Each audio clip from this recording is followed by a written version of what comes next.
Oh my god. Hi, Boo. Hello, hello. How are you doing? How's our ghost? Our favorite little ghost. That will forever haunt me. Hi, Boo. Hi, hi. Oh, I forgot to do this. Hold on. I'm a professional. Hi. Hello. Boo. I have cat ears now. I don't know if I could change. Hold on. There we go. uh, Close enough. I'm Evie and I'm getting ready to go do inventory. Oh my god. I wish you luck, Boo. I miss you. Yeah. Today we are playing Do Not Take This Cat Home. It is a game. I don't think it's an RPG Maker game, but it is a choose your own adventure.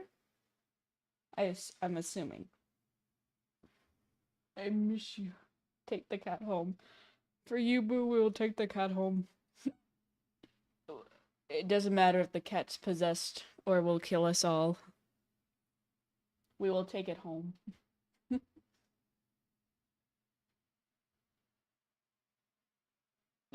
But yeah, it is an indie horror game. Hold on, let me pull up the thing.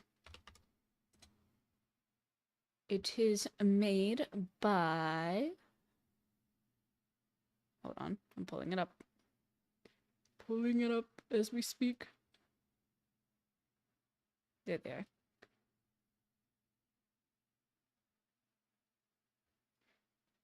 It is made by someone named Pixel Iminal.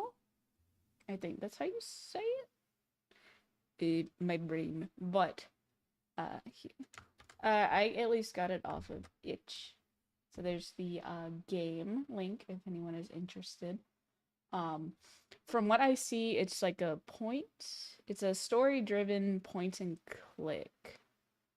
I think point and click game, but it's also horror, our favorite.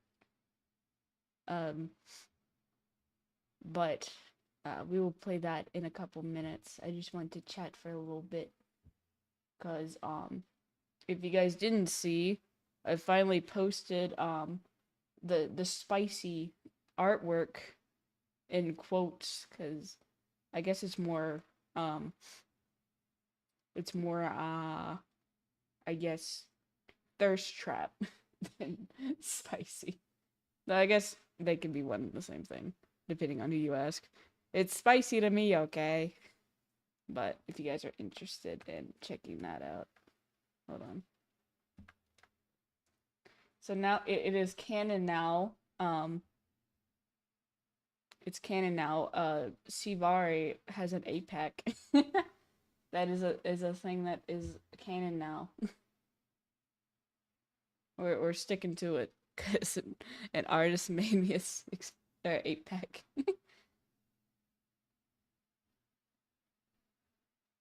But yeah,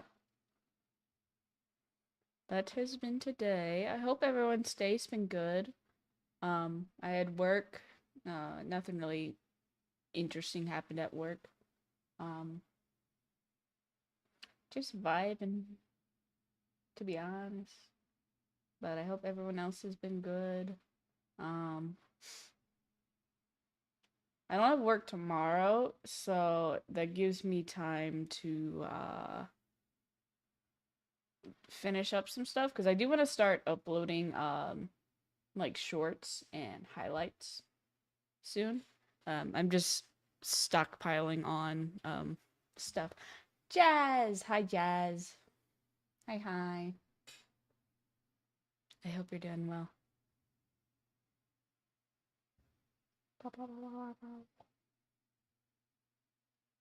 Jazz, are you ready? Are you ready to take this cat home? It's a gift for you. It won't cause any harm. It's not a demon.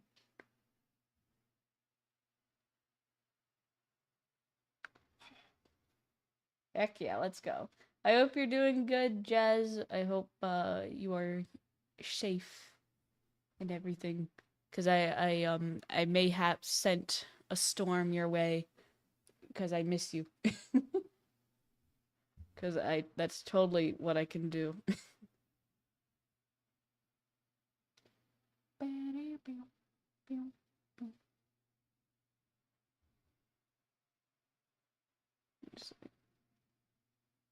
Why does C hate us? I miss Jazz. I'm being pelted under the rain of your love. Yes, it's all out of love. Jazz, have you started your vacation yet? I don't remember exactly when you said you were going on vacation. Ah, hi Echo. They're gonna think I died by the time I come back.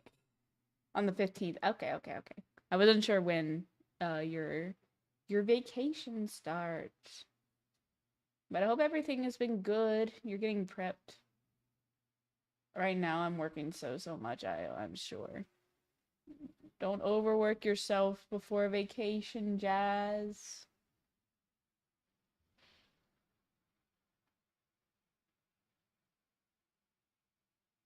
Jazz isn't even gone, even though she's been gone.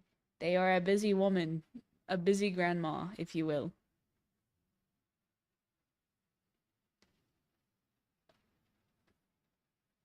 Okay, let's get dish up. Busy baking cookies. That's true. That is true. You know, it's that time of year where it's like it's technically spooky season. Um, so I'm by this time I'm already like prepping for the holidays because I like looking around to see what I can give people as gifts for like Christmas and stuff. I already found something perfect for Jazz. I think either I can send it to them if they want me to, or if we the bike got my head out of it here. Oh, there it goes. Either I mail it to them, or if we ever meet IRL next year, then I'll give it to them as a late Christmas present. Whatever happened to the crap game VOD? Oh, I just kept forgetting to. I keep forgetting to like publish my VODs. People happy? Are you happy? Are you excited? Because I have some ideas for Halloween. Um, no. What do you mean no? Because I have ideas for see people. Oh my god. What the boo? What the heck? But I have some ideas we could do for Halloween. Depending what day does Halloween fall under this year? Hold on. God, I can't believe it's been almost a year already. Hold on. September, October. Halloween's on a Thursday this year. I must run and do inventory. I will return. Okay, boo. Have fun in inventory. Um, got some creepy music. This isn't a setting for this type of creepy music. Hold on. Because I do have some ideas for, don't become a manager. Oh boy. Going on hiatus until I get back. Oh my god. I meant you should. Oh my god. So I have some ideas for Halloween this year, depending on how things go. This isn't what I want either. Okay, there we go. Okay. So some ideas I did have. Obviously we can do like a pumpkin carving stream where you know, I carve a pumpkin. I haven't done that in a long time. Uh, Last time I technically decorated a pumpkin, we just painted over it because we didn't feel like making a mess. Um, I could get like small little pumpkins, like very small pumpkins, and draw the mods as pumpkins, and they'll just sit on my windowsill until they start rotting. I don't know, cause where I live now, there's not really like trick or treating, cause I live in the middle of nowhere. Um, and I'm most likely not going to be invited to like any Halloween party of any sort. So let's make a Halloween party, okay? Carving pumpkin is a lot easier as an adult because you actually strong enough. Yeah. Except C is tiny, so no muscle. I beg to differ. I'd say the the art that I posted today begs to differ with my fucking 8 pack. How dare you? I am insulted. But yeah, we could. So I'm thinking of on Halloween we can do like just fun little events. We can definitely play more horror games. I'll invite some homies to play some games and stuff. Uh, my buff train conductor for real. Excited for October? Yes, yes, I'm excited. Cause Halloween is my favorite holiday. Um, Halloween is my favorite holiday. I do enjoy the feeling of, you know, I guess the holiday season technically does start in October because it's just month after month for now on for the rest of the year. There's like a big holiday, but I think Halloween's my favorite. But I do like the feeling, the fuzzy feeling Thanksgiving and Christmas brings. Though they're not my favorite holidays, I do like the feeling of the holiday. Oh, yes, FNAF is coming to DVD next year, which is exciting. Pennsylvania's probably gonna be out for Halloween. Is it that late? I could have sworn that I saw a date where it's a bit sooner. I didn't know it'd be that late. I guess technically they have like a month, so what a time for DVD fans. Yeah. Obviously in during October we could do a lot of horror movie nights. I don't know about like full on um like slasher horror movies, but we can watch like maybe somewhat creepy, but still I guess enjoyable for a majority of people to watch. We can like make a movie list. I don't know dates, just know he's in yeah. He's in the roadmap basically. But yeah. Hopefully by the time October rolls around I get my song cover out. Hopefully, it depends how things go. Because I am starting school in like 2 weeks, so things are like no, he's like in the beta. Ah, I see. Ah, I see. I don't know. I haven't watched any of like the trailers for Dead by Daylight yet. I haven't watched like anything about it. But yeah. Hopefully by October my song cover comes out if everything goes according to plan. Um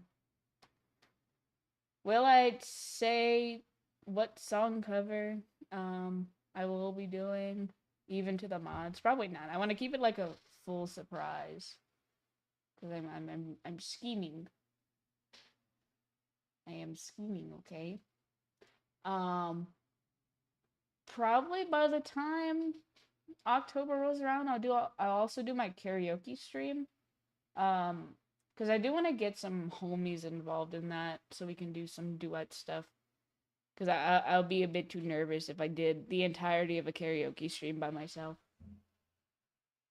So I'm getting a list prep for that.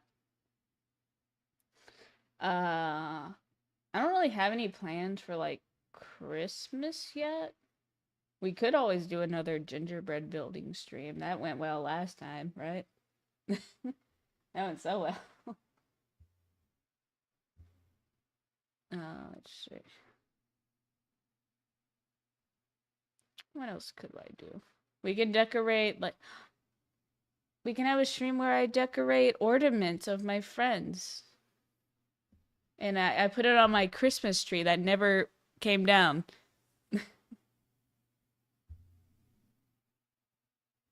I think that would be funny. Because every time I send a picture to Pandas and he sees my Christmas tree, he always has to point it out. So I wanted to see his reaction if he gets an ornament on my tree and he's just staring at himself. I think that would be funny. You can literally make one of Atomica's emotes. IRL. No. I don't make Atomica. I just make the demon core. Make an Atomica Pog emote as an ornament. That is true. Then for AX next year, I can just give them to them if they make it home safe. A late Christmas present for ye.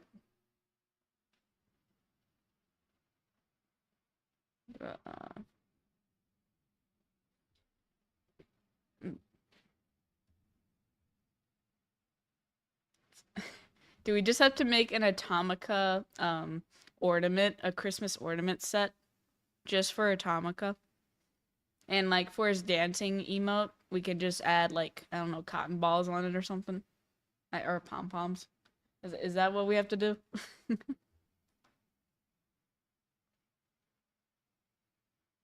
I think that's a great time.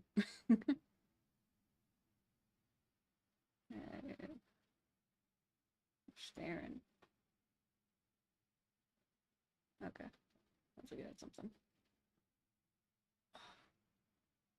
Alright. But I do have something cool I want to show you guys. I got this earlier. It's another art work in progress. You guys saw like the sketch version of it not too long ago. But I can show you like a little sneak peek of it being kind of rendered. Alright, hold on. Where is it? There it is. Alright, so let me get this up. I think this is pretty cool. Alright, I'm just gonna take this, crop it a little bit. Because I don't want to reveal the whole thing. You guys get this little, thing. Alright.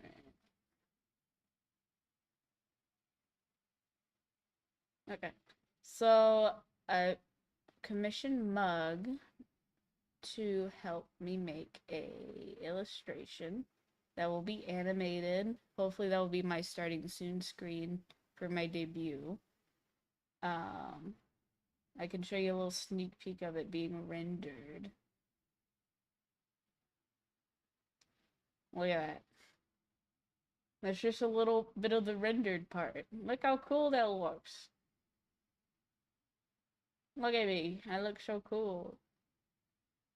I think Moon said it said it best. I look rendered D's. Rendered D's. Yes. I think Moon said it best. I look hotter in this piece than in the actual supposed to be spicy piece, which I think is funny. I agree. I just look badass. But yeah, that is something that's being worked on, again, by the lovely Mug. Hello, Doctor. Welcome in. I find it extremely funny. First, FNAF, now the new chapter for Dead by Daylight is Castlevania. I think Castlevania has been announced for a while. Yeah, I think it was announced when they were doing their big, like, anniversary live stream when they showed the roadmap. So Castlevania's not a surprise for me. I mean, I'm not surprised by the FNAF one either. I mean, it was gonna happen eventually. What the? Hi, Mon. Thank you for the raid. I was just showing them a sneak peek of the artwork of Mug's oh shit. Well, ain't that just stunk. We're just oh my god. The artwork. I know. It's by the Mug Tuber. Hold on, let me give them a shout out. But thank you, Moon, for the raid. How is the Batman? Did you? Batman doesn't kill, even though you just ran over 3 people. Batman never kills. All right, let me. But yeah, I was just showing a little preview of an artwork that's being done by Mugtuber. I just gave them an SO. They are a very talented artist. This is probably going to be my starting soon screen whenever I debut next year. And it's going to be animated. Do you have any ads on your phone? Mayhaps. Sorry, sorry, meant I don't follow Dead by Daylight dev streams, etc. Yeah, no problem.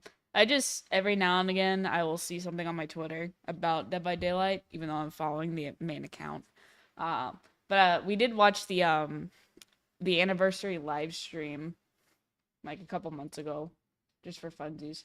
I speak the truth. It's the pose.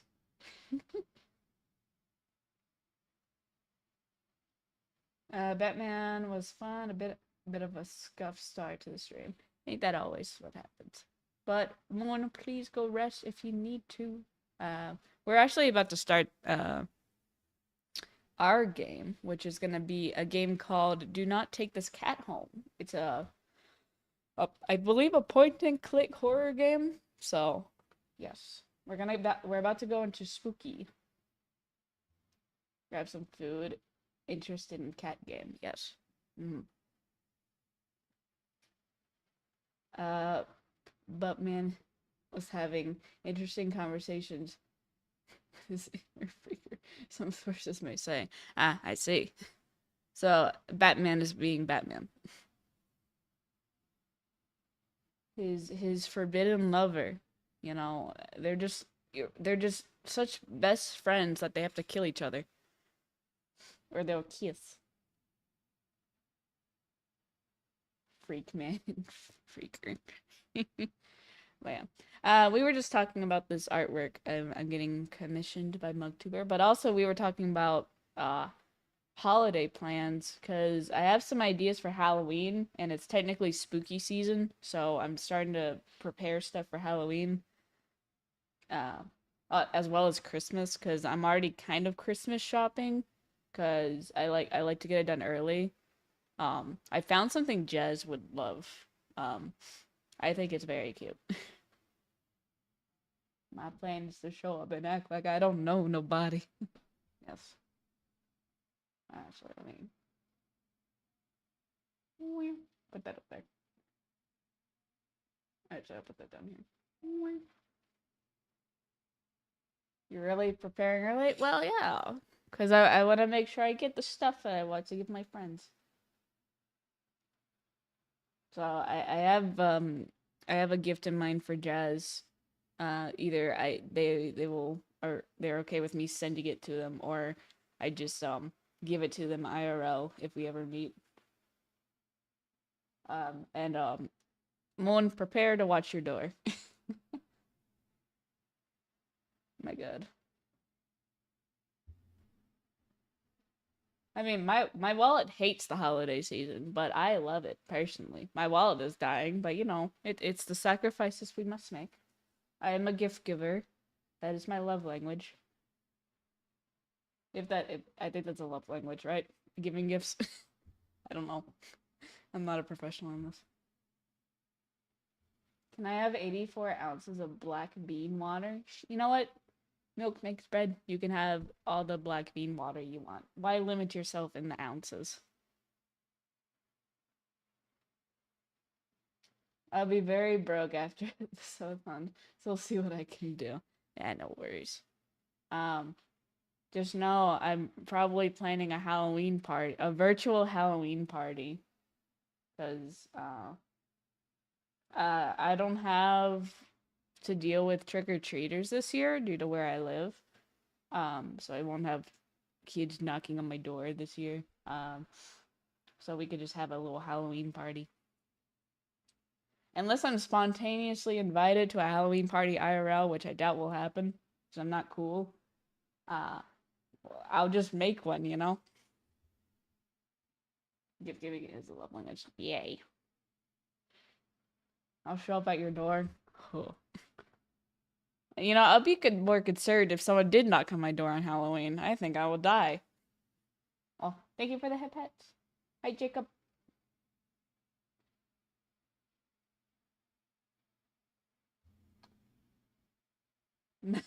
No, see, I ain't a furry. I'm a Don't be cat. shy, wayward souls. Please make sure to keep your arms, legs, and How are you any doing, other Jacob? I appendages hope you're doing safely well. inside the car while on our journey. Okay, And don't food forget time, the snack BRB. cart Oh will be my coming god. by with an You gotta assortment share of the mozzarella food. sticks. Welcome to the SeaVariii Express. We hope you enjoy your ride back to the station. No hat today. We're gonna be somewhat bald. Alright. Gonna finish up work a little bit ago. Let's go. Oh, thank you for hydrate. Hi, mug. Look, it's your art. Look, isn't it cool? I just showed them like a little snippet of it. I just took a screenshot of the picture. Hi, Sam. Ah, yes, scream into the abyss. I just took like a little screenshot of the face and showed them. I didn't show them the whole thing. I'm very excited for it though. But I hope work went well. Jacob. Moon, you better be next the FBI meme. Show off his store. No, my door. Now, first Pancake breaks my floor, and now Moon breaks my door. I can't have a house, apparently, in any domain I'm in. Alright? I can't have a house for shit. It was super slow. Ah, fair enough. I don't know what's worse, a very busy day at work, or a very slow day at work. I feel like both suck. Because time goes by slow when, can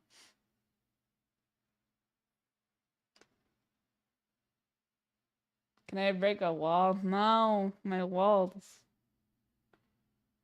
Yeah. I mean, slow days can be all right. I mean, you just kind of stand there, I guess, depending on your job. You can just chill out in the back somewhere and just play on your phone. But at least what I do for work, slow days suck. I have to stand in the front next to the door for like 5 hours straight. And if it's slow, I'm just dead. Can I break the ice? I mean, you can have an ice cube for my ice maker. You can have that. Does that count? I was busy, yet the time took. I see. One of those days. I'm a lot on my phone, so I prefer slow days, but I don't mind busy days. One ice cube, let's go. Hell yeah. I'm gonna be so hydrated. Yeah. Don't worry, it becomes a liquid eventually.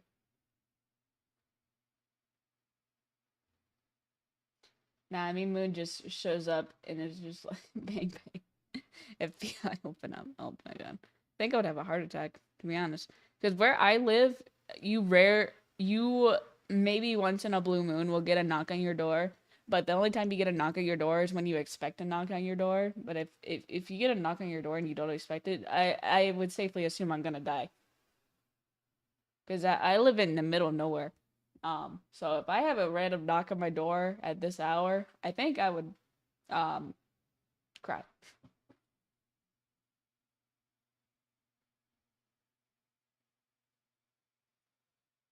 Moon outside standing menacingly. Honestly, yeah, I see that. I open the door and I just see him in the distance in the woods. Yeah, exactly like that. That pose. But hold on, let me scroll up. The Brief Theory. Welcome in. Mug, Sin, Yahweh. milk. I hope everyone's doing well. We're actually about to start the game. We've been yapping.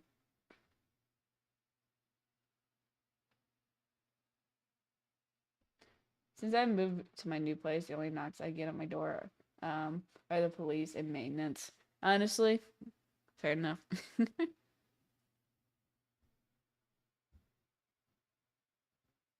But okay. You should take the cat home, methinks? You think so? Alright. Alright, it's time to take the cat home. Alright, everyone, gather around. We're gonna take the cat home. Alright. El gato. I don't know if this game has its own music, so, we'll see. Ooh. Alright. Down we go. Do not take this cat home, but I wanna. Alright, let me get this game open.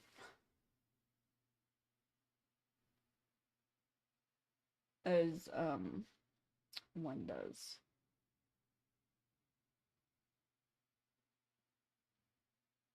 Okay. Wah, wah.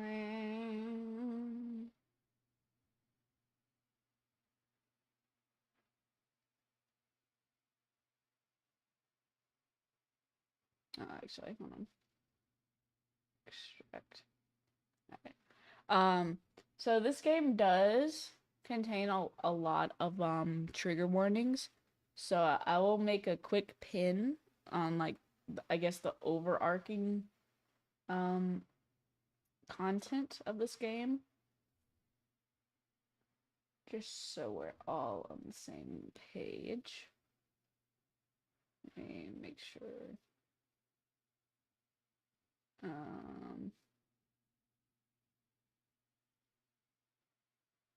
Let's see. Oof. Okay. Alright, I'm getting this game open. Free cat. It's a free cat. What more can you want?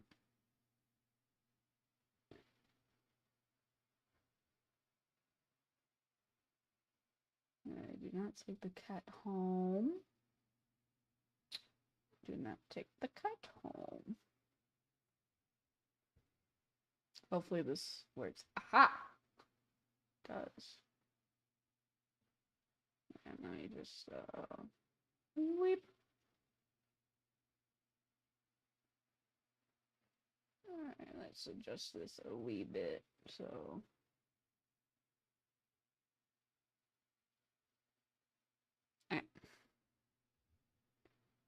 content warning.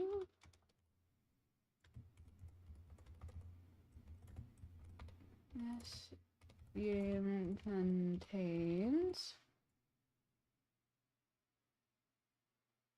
fried chicken. Oh, hell yeah. Contains acts of violence.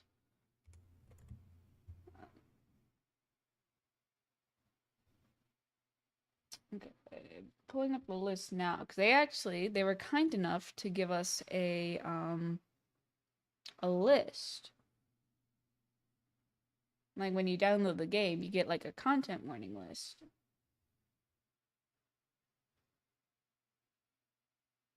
All right.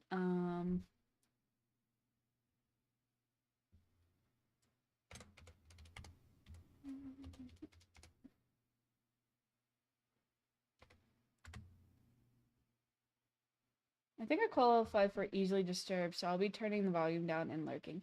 Yes. This game does contain a lot of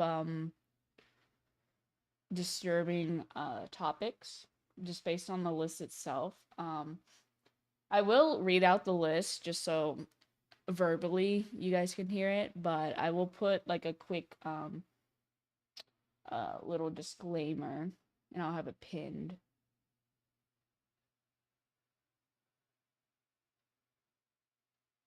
Okay. Gore.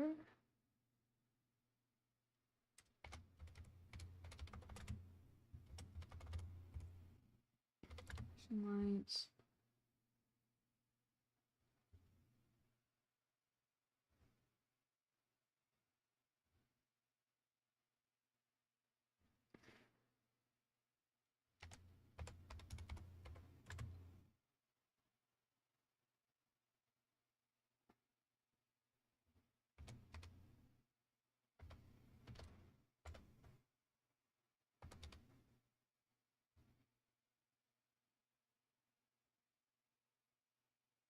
See his children's side. Can they play game football?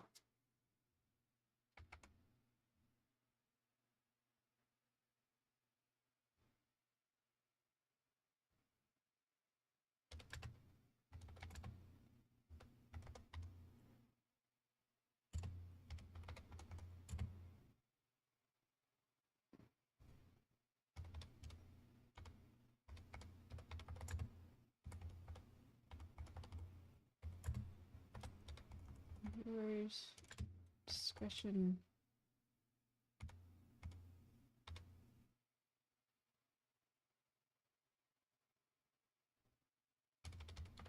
It is advised.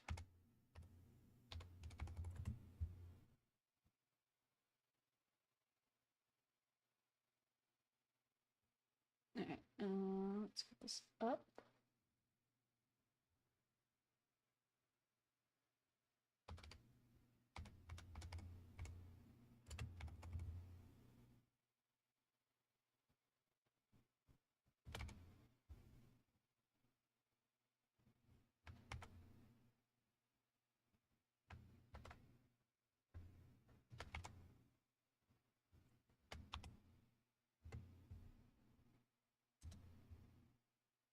Alright, I'll have that pinned.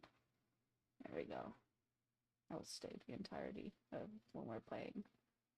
Okay, so I do want to go over the content warning list because it is quite a lot. But overall, this game is not suitable for children or people that could be easily disturbed by certain topics. Hold on, let me. There's about. Yeah, take care of yourself, everyone. All right, about. All right, so there's an entire list.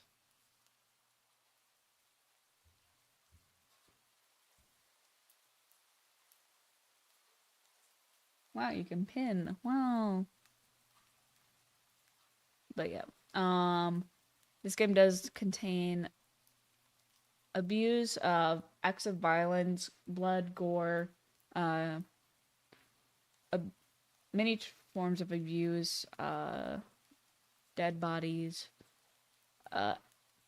epileptic content like flashing lights, imagery, and glitches and stuff like that.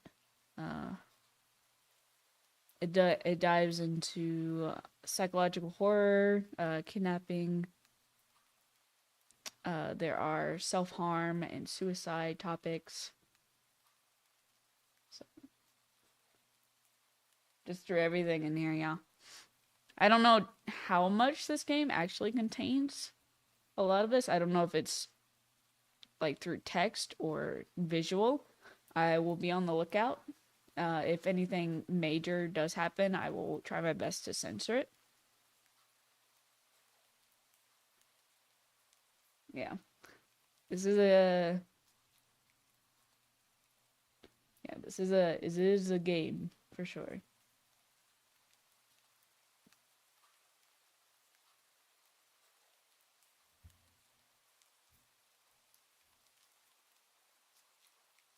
Okay. Just want everyone to be aware of what content this game could contain. This game says to have 40 endings, so I'm not too sure what we'll run into in those 40 endings. Will we get to all the endings this game? This stream? Fuck no. This will have to be like a series or something. Thank you for... Hold on, does that actually change it to it? Hold on. I don't know if that command actually works. Hold on. I'm not an editor. Oh, you have to be an editor to do that. Not take cat home. Okay. Or your butts. Okay. He whips. Okay. So actually, let me add this just so. No, not see focus art. Let's see how many endings we can get today. Endings. 0 out of 40. Just for funsies. Put that right there.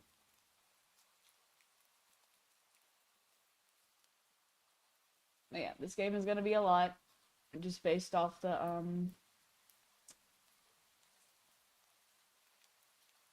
based off of the warning signs.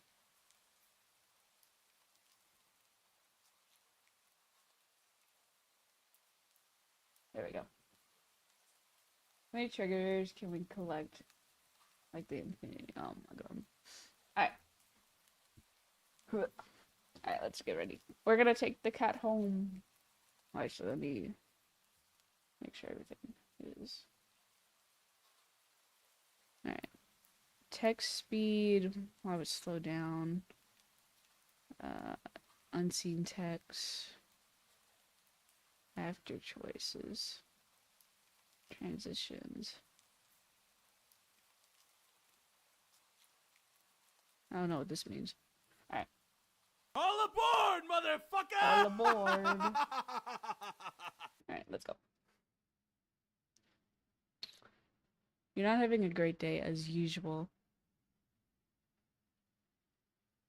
You. Oh, great.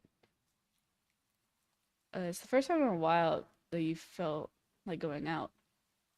But in the middle of your walk, it starts to rain.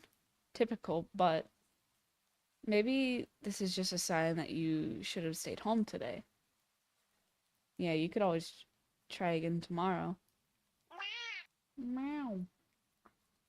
Yeah, you can always try again tomorrow, right? You turn your head when... Gato. 40. Yeah, this game has a lot of endings. Huh? What was that? There are only a few people around the street. Makes sense due to the increase of missing persons around the area recently. Well, that and the weather. But none of them act. This is a long-winded way to figure out there's a cat around you. It's like, huh, there's no people around. There are a lot of missing people. Wait. It might be something else. But none of them act to the sound at all. Curiously guiding your steps, you follow the sound to the entrance of a dark, dingy alleyway. You timidly enter the alleyway and walk forward. The ground, dampened by the rain, makes your steps sound louder and more confident than you actually feel. Meow. Gato. Finally, the sound source comes into view in the cold, dim light of the alley. Lag, thank you so much for that. What the fuck is that? Thank you for the 30 biddies. Whoops, misclicked. Jesus. That's the jump scare. Screw this game. That was the jump scare. At the end of the alleyway, in a big cardboard box. It's the cato. It's a cat. Huh. Guess that should have been obvious. It's an interesting looking cat. Its pretty yellow eyes shine like gold among the dark sea of its black fur. That's a nice box. Oh my god, it's so cute. It puts its front paws up at the edge of the box and looks up at you.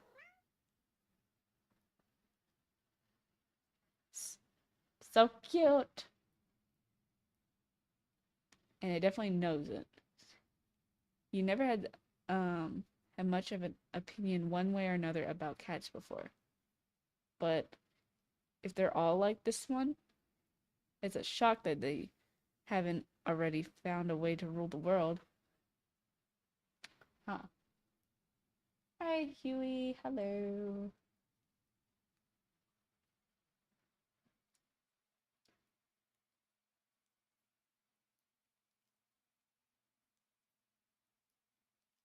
There's no text guide for endings, so I'll try to help if I can. I think actually, if you go to the itch.io page, they have like a text file you can look at for the endings. Funny enough. You don't think you'd mind bowing down to the feline overlord? You look around the alleyway with a small frown. Who leaves cats in cardboard boxes these days anyway? Wouldn't they just jump out and leave the box eventually? The cat doesn't answer you. The cat doesn't answer you, obviously. It also doesn't do as you suggest and leave the box. It's just looking at you. Hold on.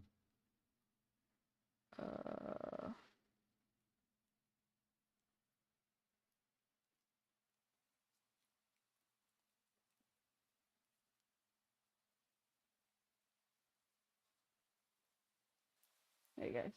So you guys can hear the rain. Hi, Lumi.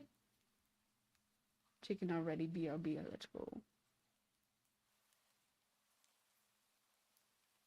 Alright. Can you guys hear like the rain?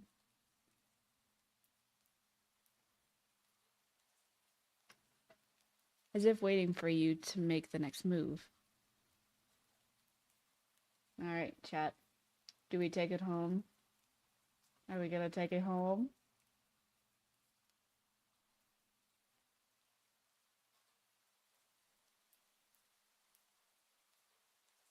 Take it? Okay. Take cat home.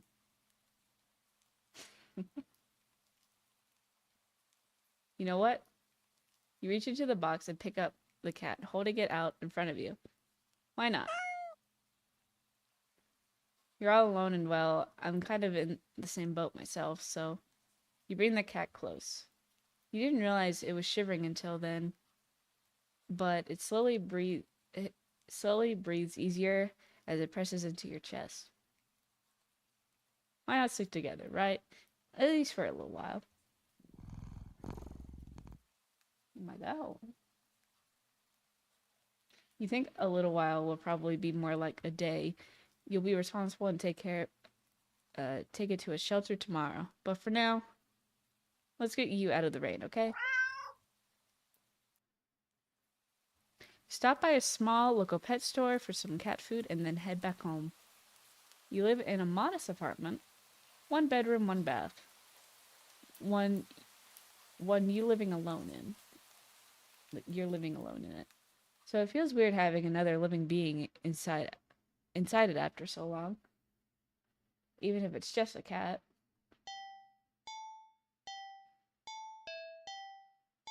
Whoa.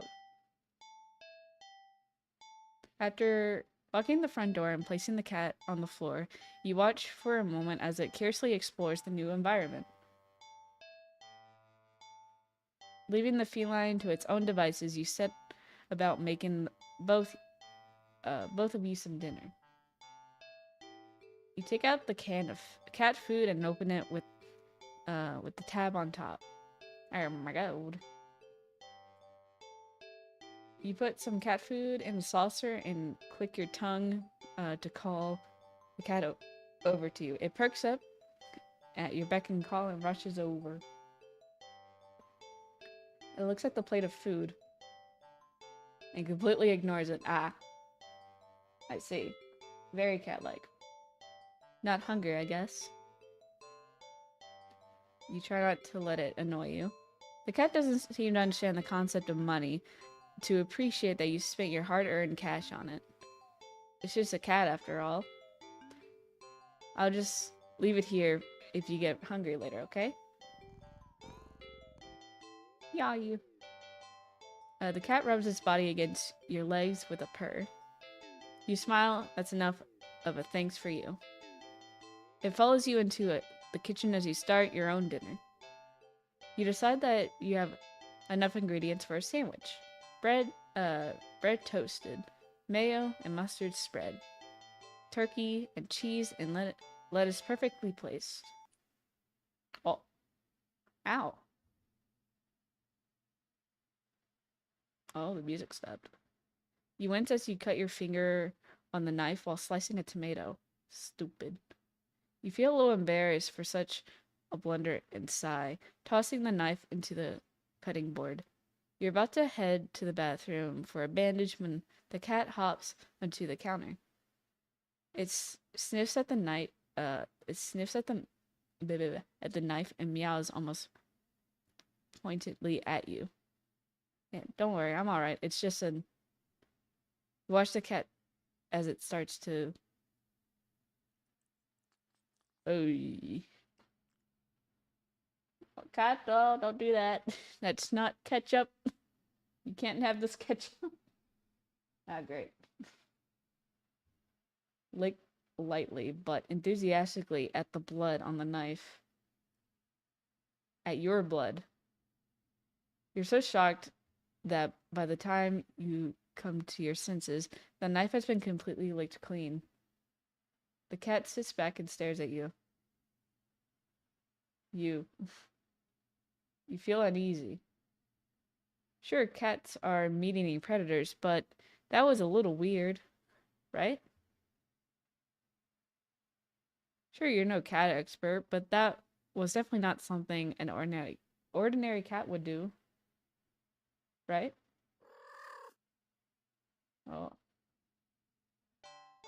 well, regardless, well, it happens. Well, regardless, you're not about to abandon a cat in need while it's still raining outside. Not after all your efforts. You were going to take it to the shelter tomorrow anyway. What's one night of awkwardness? Weird or not, it's just a cat. The rest of the evening, unfortunately, goes downhill from here. Even after covering up your fingers cut with a bandage, the cat keeps trying to lick at the wound. While you're eating your sandwich, while you're cleaning up the kitchen, while you're trying to watch TV. You gently push it away every time, but you're starting to get worried at the strange behavior. What if it's got a taste for blood and thinks you're food now? You're not sure what you'll do if it starts to get more aggressive. You keep thinking about the cat food sitting on the counter, untouched. He's meowing. Come on, enough already. You shove it away a little bit more forcefully, this time out of annoyance. You feel bad immediately. Oh.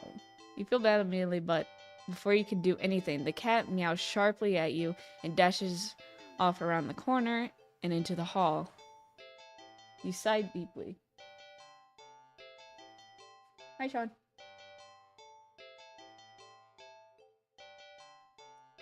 At this point, you're just worried that it's going to take a bite out of you in your sleep. Maybe a vet will have an idea about how to calm it down.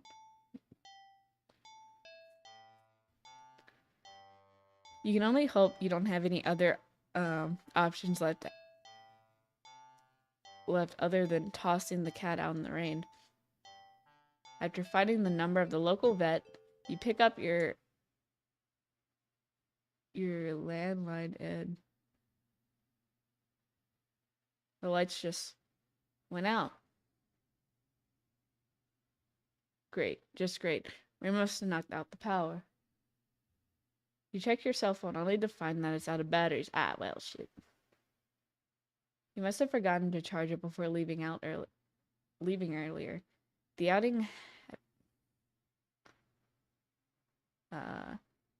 the outing has been spur of the moment, so it had no doubt messing with your usual routine. You got a flashlight and turn it on. Oh, I don't like that. It's quiet. It's too quiet. Did the rain stop? But then, why did the power go out? You look outside. The sky's pitch black. What time is it? You turn to check the clock. Oh. Oh, it does not. Okay. Hi. Oh, the ad break. Alright, we can just stare at the cat for 3 minutes. Hi, buddy. I'm trying to look at the numbers that it's...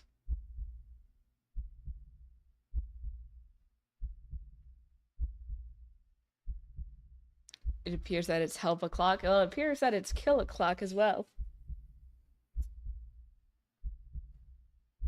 Great.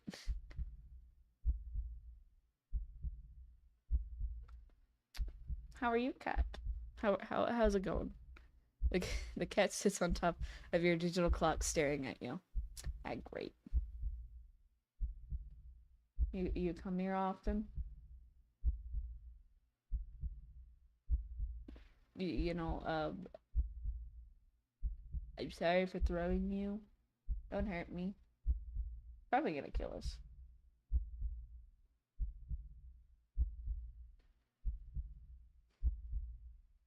So, do you guys like the cat so far? Isn't he beautiful? Isn't he cute? I think this was a great idea, letting the cat in.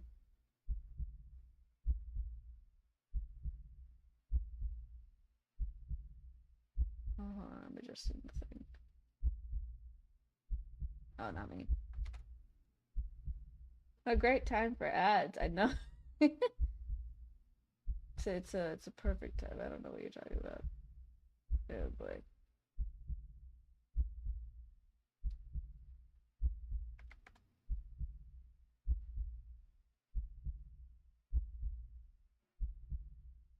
Actually, while we're waiting for this the ads to be done, I can actually do this. Thank you for the egg. Oh, hold on. Egg. While we're waiting for the ads to be over, I can do this. Just ignore the heartbeat. You know, it's fine. Everything is perfectly fine behind these walls. All right. All right. Let's see.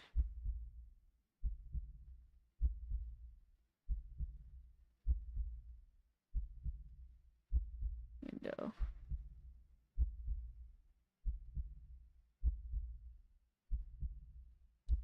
I think a trapper is nearby. Well, I think so too. I don't know about you guys.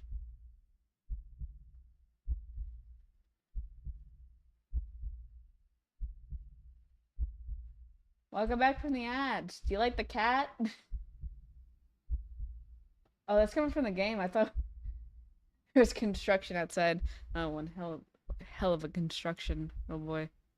That's our cat. Look at him. He's so cute. Thinking now, you realize the clock shouldn't be working at all with the power outage, but but the numbers are lit up, going completely haywire. The cat stares at you. It's completely still. You think it was a statue if you didn't know any better. It's not giving off any indication that it's alive.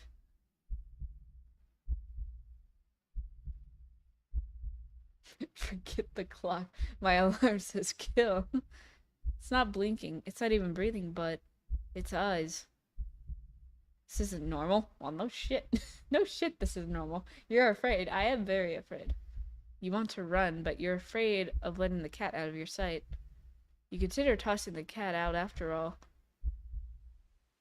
But as soon as the thought enters your head, you feel a sharp urge to vomit.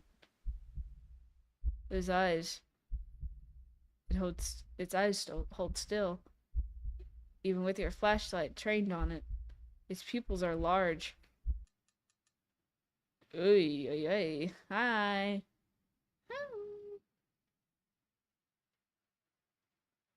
The flashlight flickers. The cat's gone. Fear immediately grips your mind. Oh, the heartbeat's going again. The silent, punctuated with the rapid pumping of blood in your heart. So overridden as your ear slowly starts to pick up the sound of static around you. How is the clock working with no power? You don't know why such a question matters at the moment, but you feel as if having the answer will make sense out of everything that's happening. That order will be restored, but no answer comes to mind.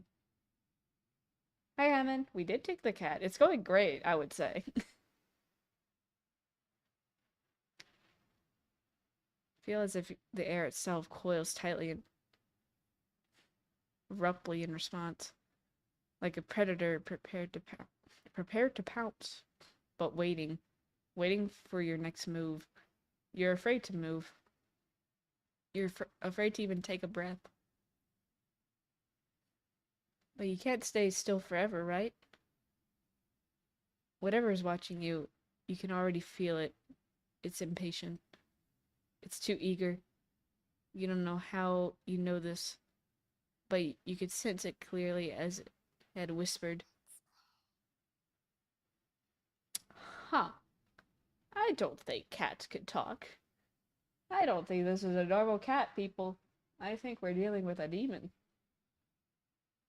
Right into your ear. Right into your soul. It won't let you wait it out. Not that you could even, if it did. You can't stay here. You have to run. With this thought, a sudden, more instinct awakens within you, making you tear yourself into a hasty burst of motion, of action. But you're still weak from the fear's grip in your mind. Your legs are tangled together under you in your haste, and you fall to the ground.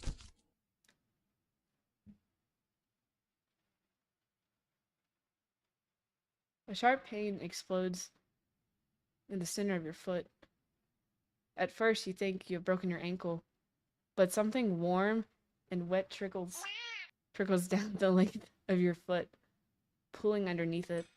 You hear a sound of metal scraping on the tiles after skidding across the floor, as if it had been kicked. Oh.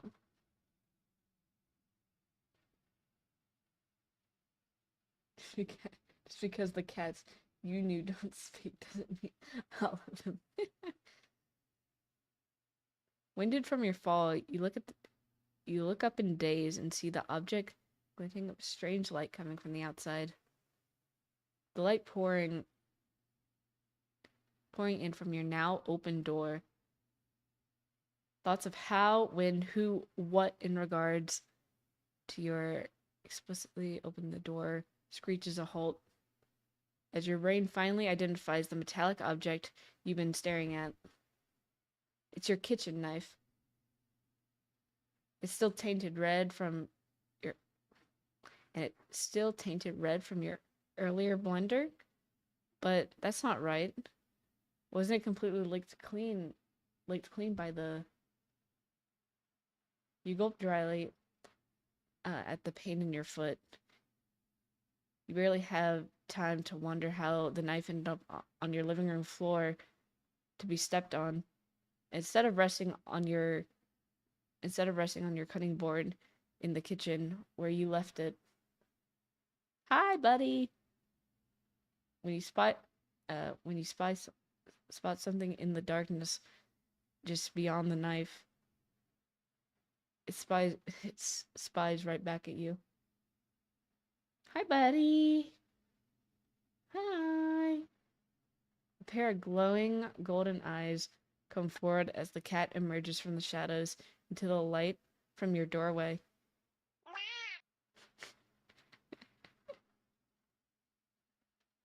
It pads lightly over to the knife, as if skipping in delight.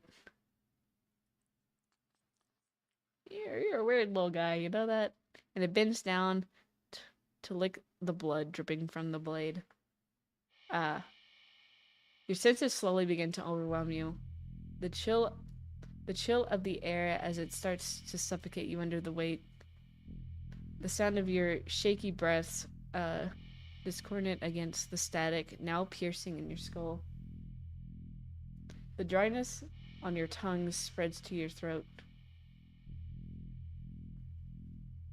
The incomprehensible sight of the stray you taken in, licking away at your kitchen knife, once again completely clean. The scent of blood from the fresh wound on your foot. Blood? The golden eyes slid up oh god. Golden eyes slid up to you as if in response to your sudden realization. Blood. You're hurt. Your foot is bleeding. You're bleeding. You're bleeding. The cat barely moves, shoulders twitching as if it's considering the act of pouncing forward. But you're already on your foot and out the door. You run, or rather limp down the empty street. The sky is black and bleeding red. But there's a strange light emanating from nowhere that casts everything else in white. The houses, the trees, the road, even you. Everything. Except your blood. You can just barely glimpse the bloody imprints of your injured foot leaves as your leaves in your wake. With every impact it makes with the ground. It hurts. It hurts. But you can't stop. You don't stop. Can't stop, won't stop. Moving. Not when the shadows grow around you. Not when you feel the gaze of eyes all over you. Not when the road ahead of you is darkened by a long shadow of something behind you. Even then, you don't stop running, because if that's the cat right there ahead of you, then what in the world is behind you?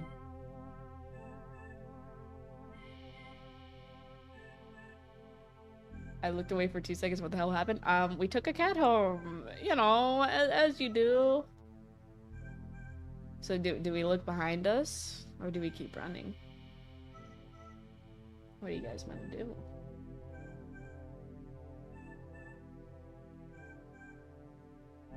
Cat owners know what's up. Yeah, average cat owners. Where's Tassie? He has a cat. Jazz, is this normal as well?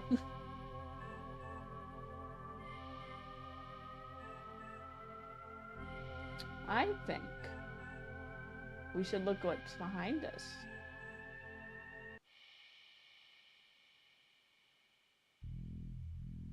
Look behind you for epic behind. I'm curious if anything that kills the cat.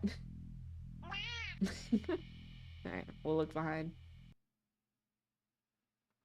Huh? Interesting. How very, very interesting. We got not an ending. We got something.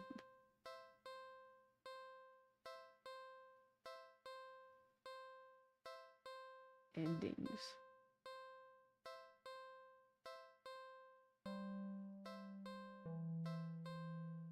Also, this isn't a real ending for the cat, yeah.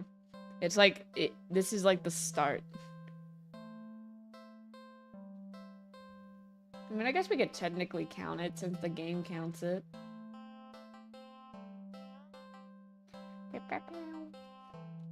We'll put it as 1. We got 1. Kind of. Somewhat.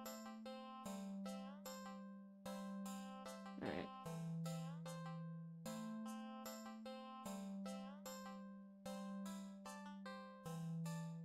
Set 40 to 41. But it says 1 to 40 though.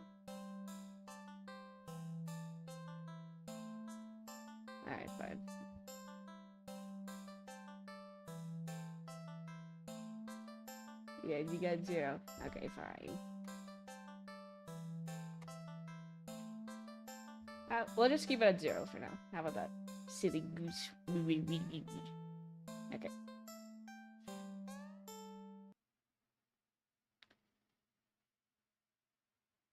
You're walking. Right, of course. This is the first time in a while that you felt like going out. And you're actually glad that you did. Oh.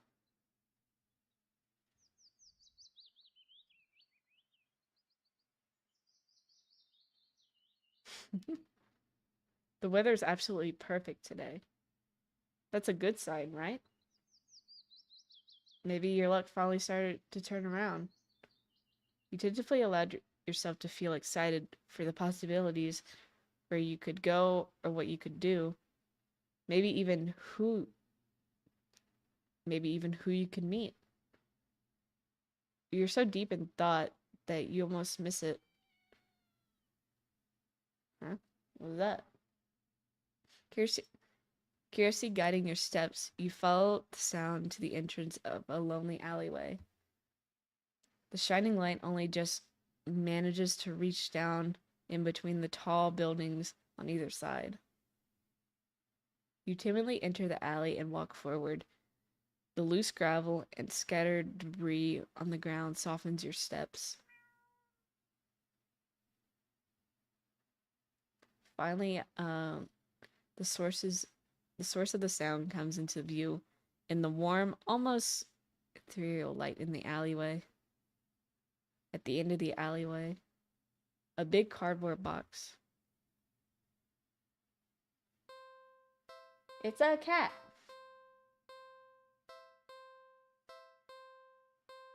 Huh. Guess that could have been obvious. It's an interesting looking cat. Its pretty yellow eyes shine like gold among the dark sea of its black fur. It puts its front paws up in the edge of the box and it looks up at you. So, you look so familiar, right?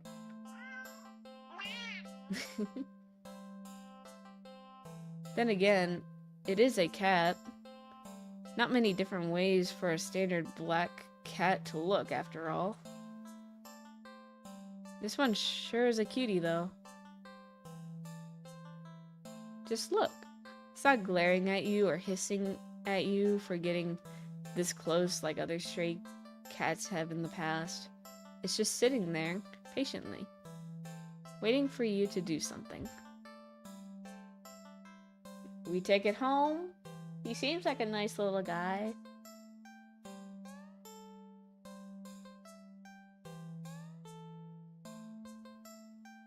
We can take it home. He seems like a nice little fellow.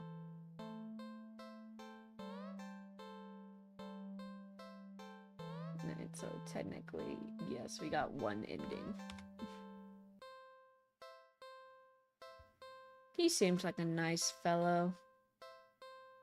We'll take him home.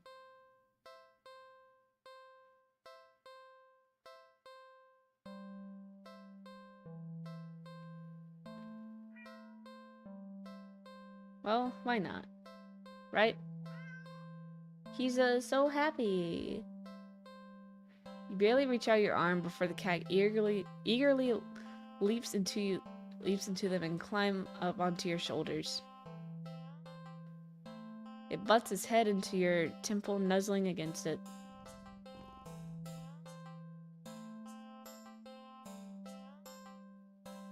You can't help but smile at the cat's enthusiasm. Let's get you out of here, yeah? On the way home, you briefly consider getting cat food.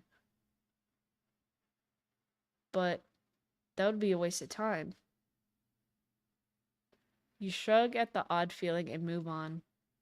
You live in a modest apartment. 1 bedroom, 1 bath. You living alone in it.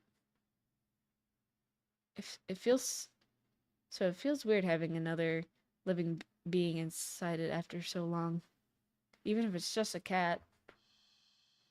After locking the front door, it places and placing the cat on the floor, you wait for it to walk away and explore the new environment. But it simply sits and looks up at you expectantly. Do something alone with the cat. Let's hang out with the cat. Like what?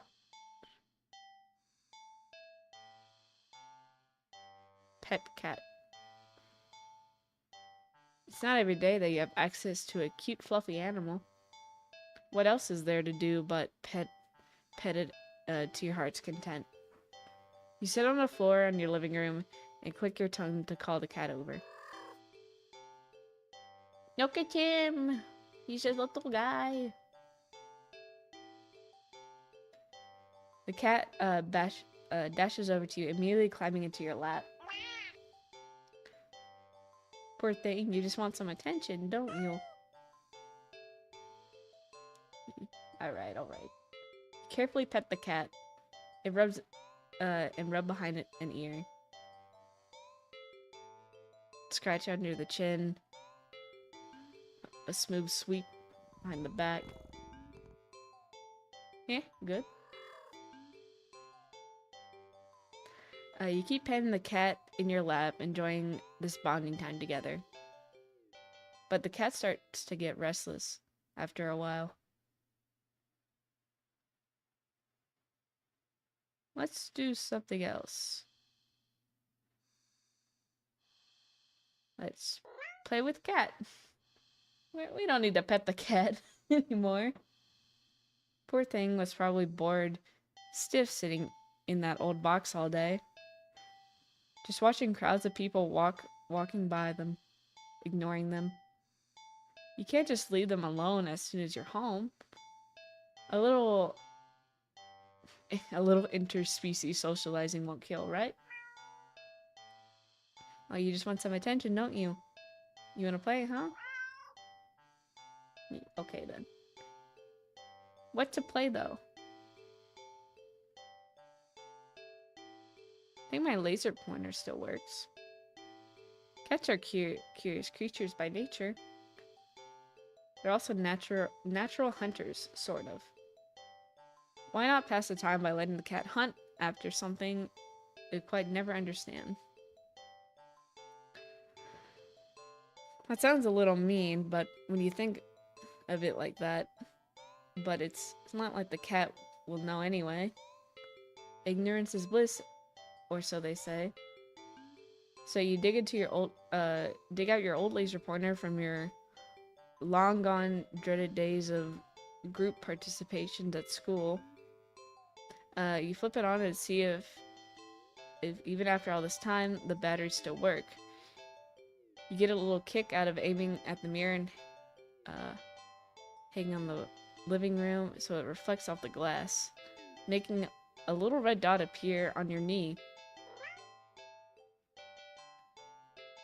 The cat cautiously walks over, stopping every few steps to cast a look of suspicion at you.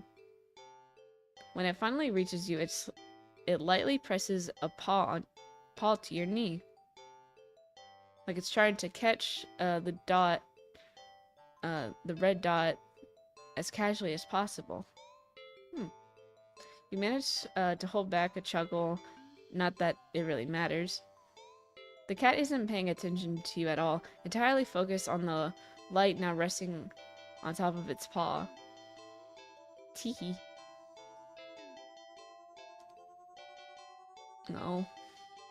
Maybe your knee is not the best place to put the red dot, you know. You move the light a little higher above your knee. The cat reaches immediately and trying to pin the light down.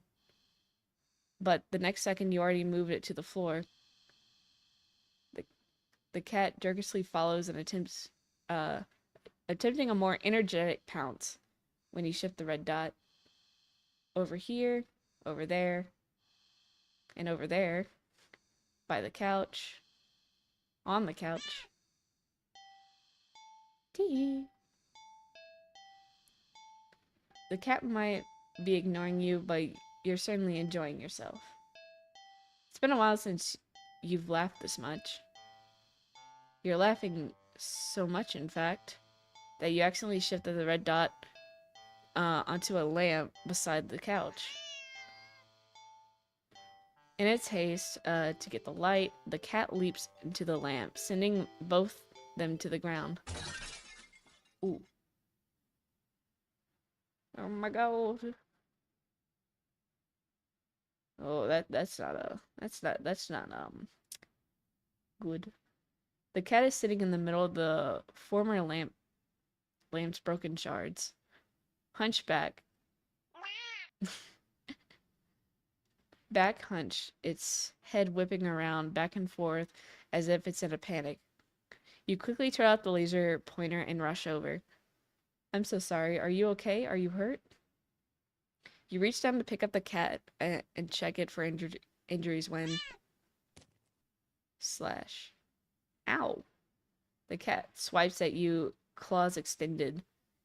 It backs up and twitches away, making a frantic half turns in various directions as if it's looking for something. Or waiting for something to appear. Ow, jeez. That really hurt, you know. You hold the hand with the scratch close to your chest. It's bleeding, but not too much. You're more annoyed than anything, but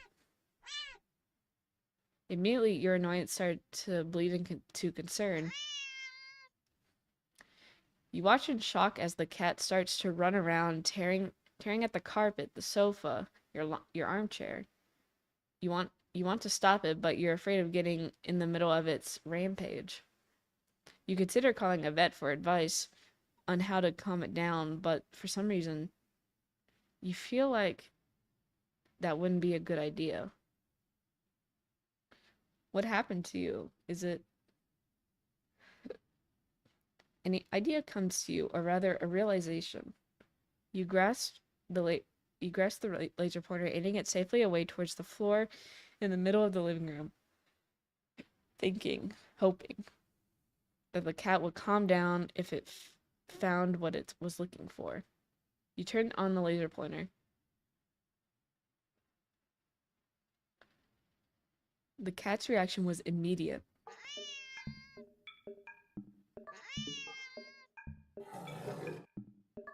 That's not a cat.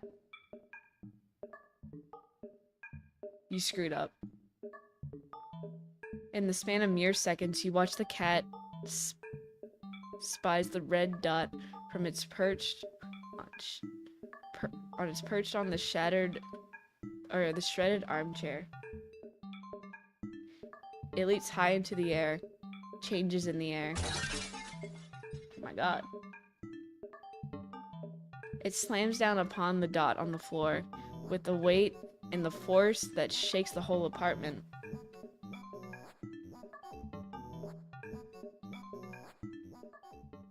There we go. Maybe even the whole building. You wonder dazedly on how none of the other tenants have rushed over to complain about the noise. Yet, as you stare at the sight in front of you, the cat somehow grown in size, eyes bulging and glowing, tail thrashing, teeth enlarged, bared, and covered alarmingly in bubbly drool. Or froth? Its giant claws rip and shred through the carpet, through the floor tiles, even below them. Ravenously trying to get the red dot. Your hands are shaking. You don't know what to do. You feel trapped. You have to get away. You have to get it away from you.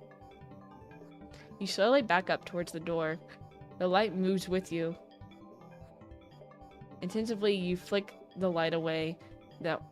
This way and that, the cat stampering after it. So fast. Slamming through the TV, breaking the couch in half. Too fast. Bulldozing through the wall into the hallway. a chance. You turn, intending to bolt out the door, never to come back. But in your haste, you forget something. You forget several somethings. You forget the laser pointer, gripped like a lifeline in your hand.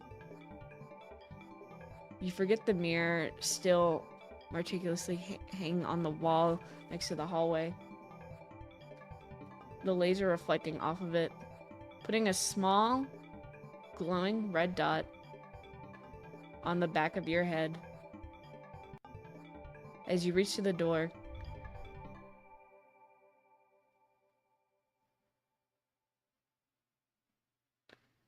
you forget that it's locked. Oh.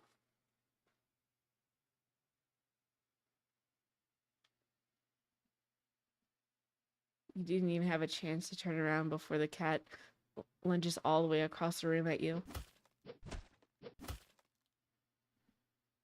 You're torn to shreds before you can even blink. Ending 12. Targeted. So we got ending 12. Okay. So we died due to unfortunate circumstances of a mirror.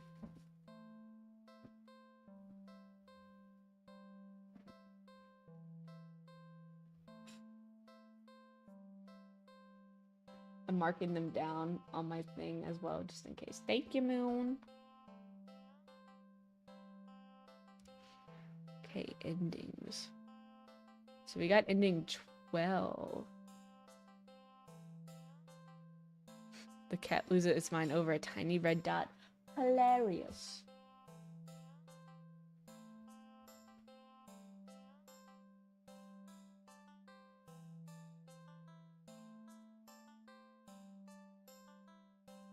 Quick saves.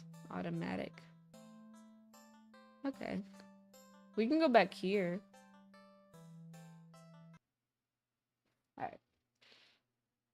So you keep petting the cat. You're not quite ready to stop. You feel so calm, the repetitive action soothing your usually overworking mind. You keep petting. The cat leans away from your next head pat. It's trying to get out of your lap.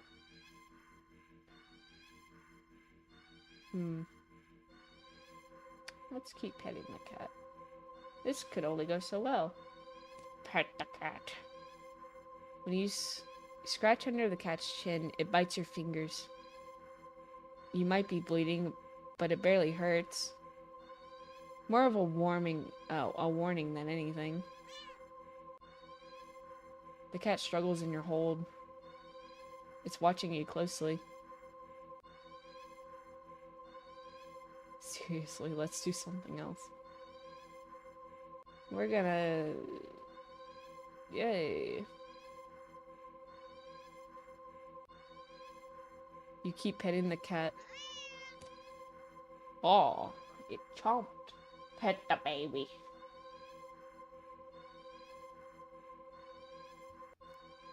Oh my god.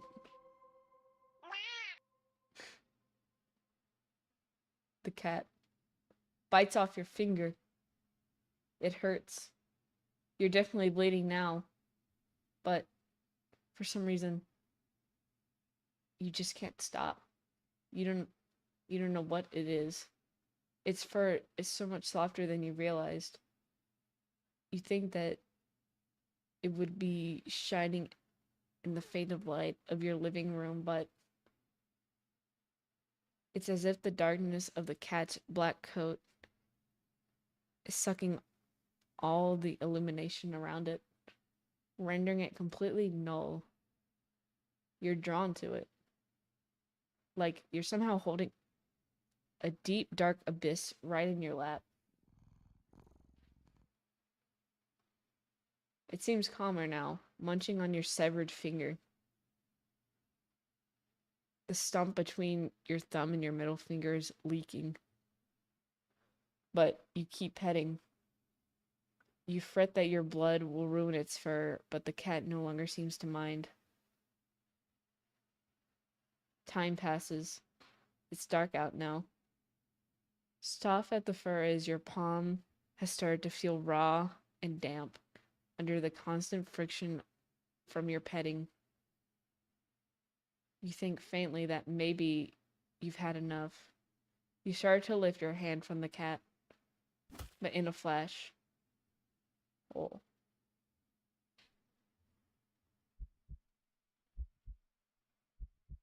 Holy shit.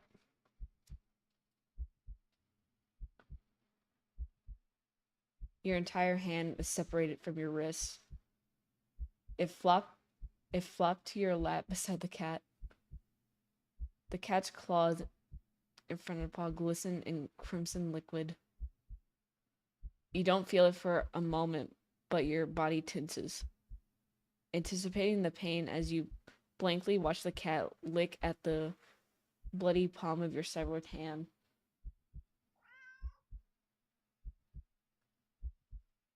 It hurts. It really, really hurts.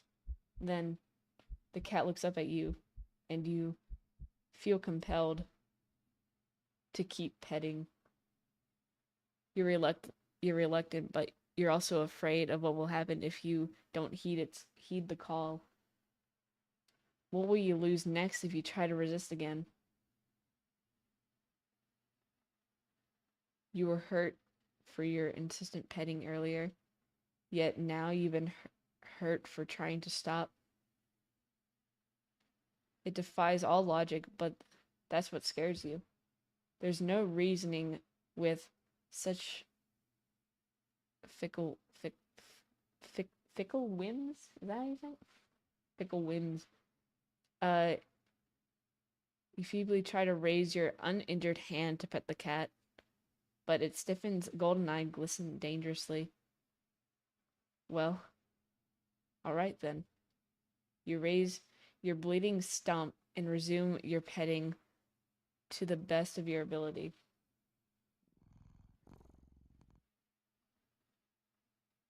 You pet and you bleed.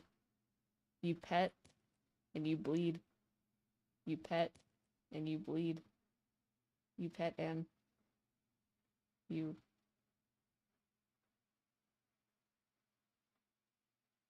Ending 7, personal boundaries. Damn. So in that ending, we just got torn to shreds by the cat.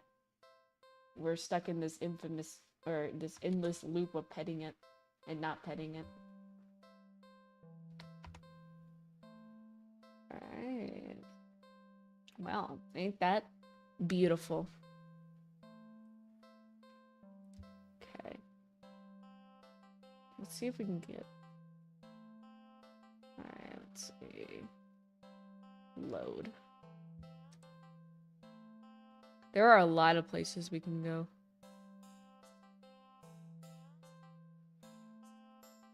Ain't that swell?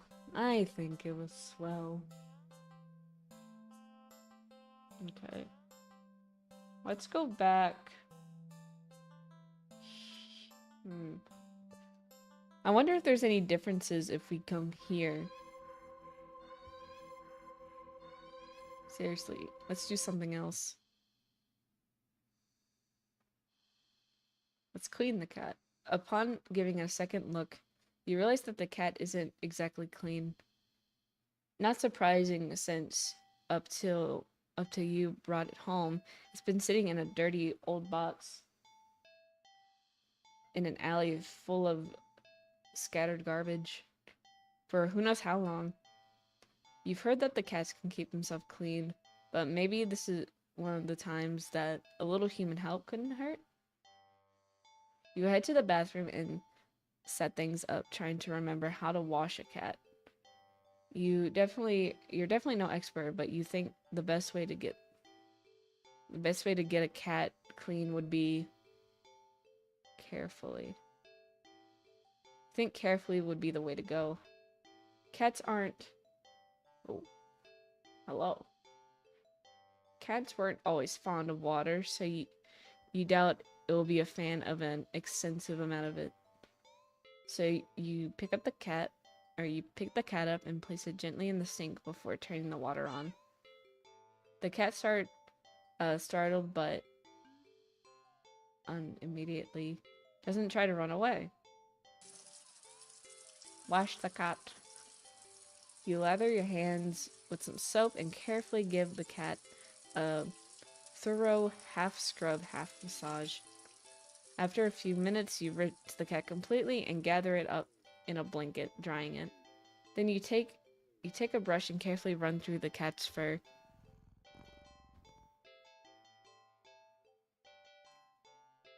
Worldwide Goat Gatto. The cat seemed to like it. Blah, blah. The cat seems like it's in heaven as you brush it. Some hairs are sticking to you, but you don't mind. In fact, quite a lot of fur is sticking to you. You try to brush it away, but it won't come off.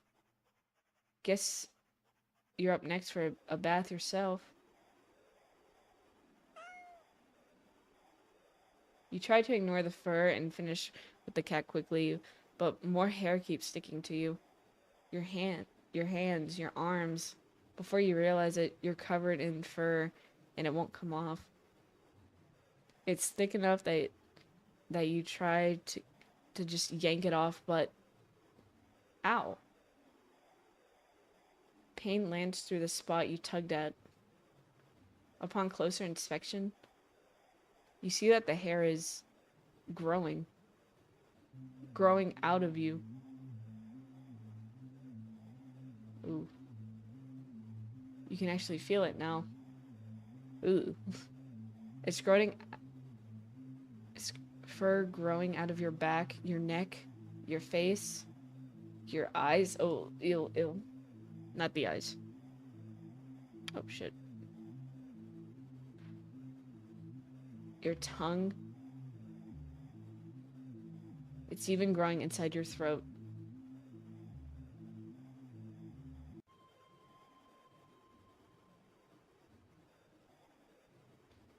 As you collapse and start to choke on the thickening fur in your esophagus, the cat leans up to the lap fur you're growing on your forehead, grooming your hair as thoroughly as you did for it earlier. You think it'd be sweet if you weren't currently losing air. Still, feels nice at least to be looked after and cared for in some way, even if it's just for a little while longer. The cat's careful grooming is the last thing you feel before you're no longer able to breathe. Ending 15. Self-care buddies. Ew, I didn't like that one. I don't like the idea of hair being in your throat. That's like my worst fear. One of them, at least. Alright, so we got 4 endings out of 40. Oh my god. So I am curious on how different all these...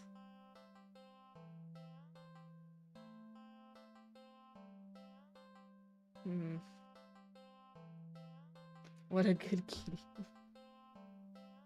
Okay, let's see what happens if we do it quickly. Cats don't like water, you think. So a quick wash would be the best way to go, right? You decide to do everything at once, filling the tub deep with soapy, bubbly, warm water, a quick dunk here and a short scrub there, then a rinse and dry. The cat wouldn't even know what hit it before everything's over. You open the door and click your tongue, beckoning the cat inside. Quickly, it scampers in, curious of the newly available setting. You close the door and it won't be able to run out and makes a mess of the apartment. Steeling yourself, you roll up your sleeves. You lift up the cat and carry it over to the tub. Your plan already compromised that the cat starts struggling in your hold. Probably should have held it so it couldn't see the water. Ow. It scratches at your arm. You know that it wouldn't be happy about the water, but didn't think it would be this irate. Still, as mad as it is, it will be at you for a little while. You know that it's for the best. A deep scratch to your bicep startles you, making you drop the cat into the tub. Shoot, Kitty, Kitty, no! The cat doesn't emerge, hissing and yowling like you thought it would. You rush over and dunk your arms beneath the soapy surface, searching for the cat. What if it bumped its head and blacked out? It would drown. But you didn't find the cat. Instead, you watch as the water starts to darken.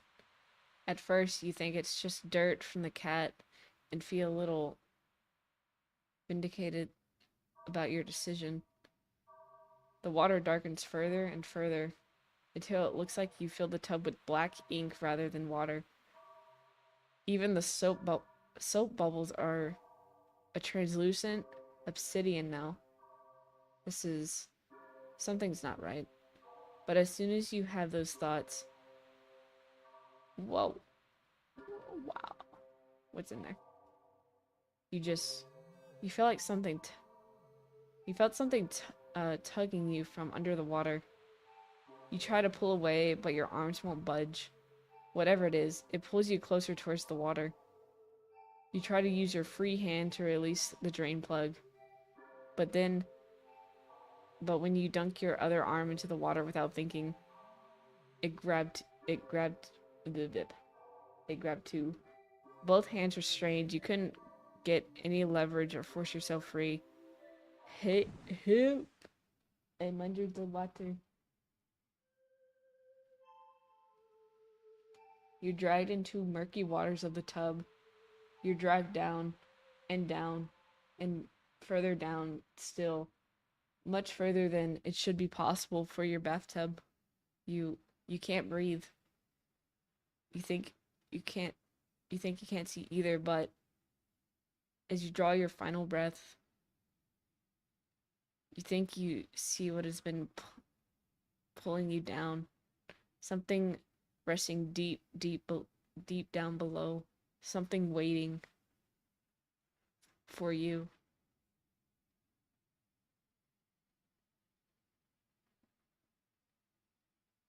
Ending 14, bath hater. Interesting. So these are, from what I'm starting to gather, it's like short little horror stories, basically. It kind of reminds me of Goosebumps, if that makes sense. Like, they're short little horror stories, instead of like an overarching story. Wait, I like how quick these endings are, though. Alright, hold on.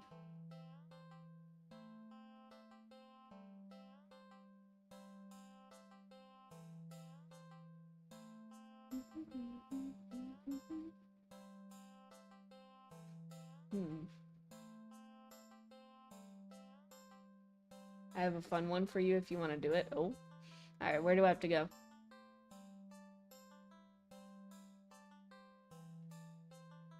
What do you mean fun? Do you mean like sunshine and rainbows, or we are about to get gruesomely murdered more than we've already have been?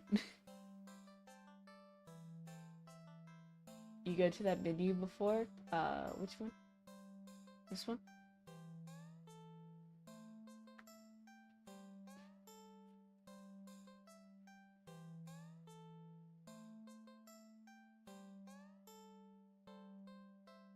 Think play with the cat and hide and seek. Oh. Okay. Alright. Some yarn, aggravator pointer works. Hide and seek, a classic. Wait, what about hide and seek? You're not quite sure how this is going to work. Can a cat even understand the concept of a game? Let alone one with rules like hide and seek? Here, just... You pick up the cat and turn them away from you before hiding behind the armchair. You're almost certain that the cat must have turned and looked while you were hiding. Out of confusion, at least, if nothing else. Look at him, he's a little guy. He's coming. Regardless, a few moments later, the cat curiously peeks around the armchair at you, eyes curious. You smile and scoop it up, holding it out in front of you. You found me. You win. The cat looks confused but pleased at your praise. This time, you put it in the armchair so it couldn't see your hiding spot easily. You dash over to the kitchen and hide behind the counter. It takes a little longer this time for the cat to find you. This time, when it does, it startles you by hopping down onto your lap from the countertop above. Wow! You found me again. Okay, you win. You reward it with little scratches behind the ear and under the chin when it leans into your touch. Okay, why don't you give it a try? You go and stand in the middle of the living room, the cat following you. You make a show of covering your eyes and turning around. Okay. 5, 4, 3, 2, 1, go. You turn around and see the cat is gone. Ah, you sure catch on quick.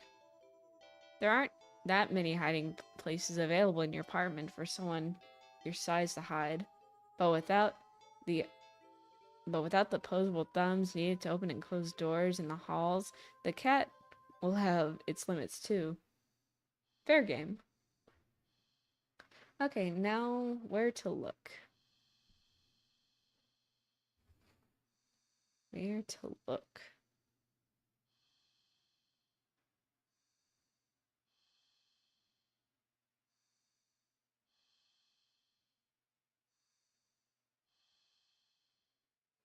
Alright, let's go to the hallway. You peek around the corner into the hall. Nothing. You're not sure what you were expecting. All the doors are closed. There's nowhere in the hall to cat to hide. You look behind the couch and the armchair, then under the coffee table. Nothing. The living room is pretty sparse when it comes to furniture, after all. You peek around the counter. Grab a chair and check on top of the fridge. You open the cupboards along the floor, just in case the cat managed to squeeze inside. Nothing. You decide that that's for the best. The kitchen is for making food, not playing games. You couldn't find the cat anywhere. You start to grow a little worried when you hear a soft sound coming from the hall. You head to the hall and listen again.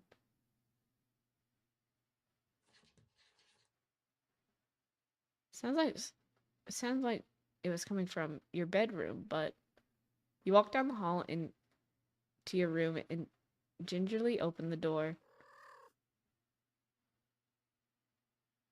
The cat trots out and runs around your legs and meowing instantaneously. It looks disappointed somehow, perhaps in your apparently subpar seeking skills, but you lift up the cat into your arms and look at your bedroom door.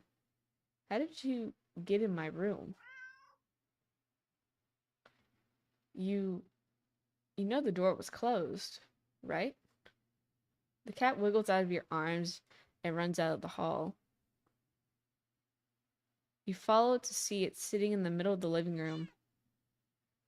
Upon seeing you, the cat promptly turns around. Guess it wants me to take turn. It wants to take turns seeking. You're about to but it's hiding around the corner again. The counter again when the lights. Did the power go out? Darn it. As you wait for your eyes to adjust to the darkness, you notice that the cat hasn't moved an inch. Was it scared? Hey, are you... Well, we've been in this situation before, haven't we? What? For some reason, your heart starts beating faster. You consider going over to the cat, but when you do,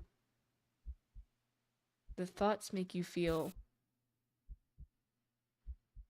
You feel like your life is in danger. You need to hide. Now. Oh.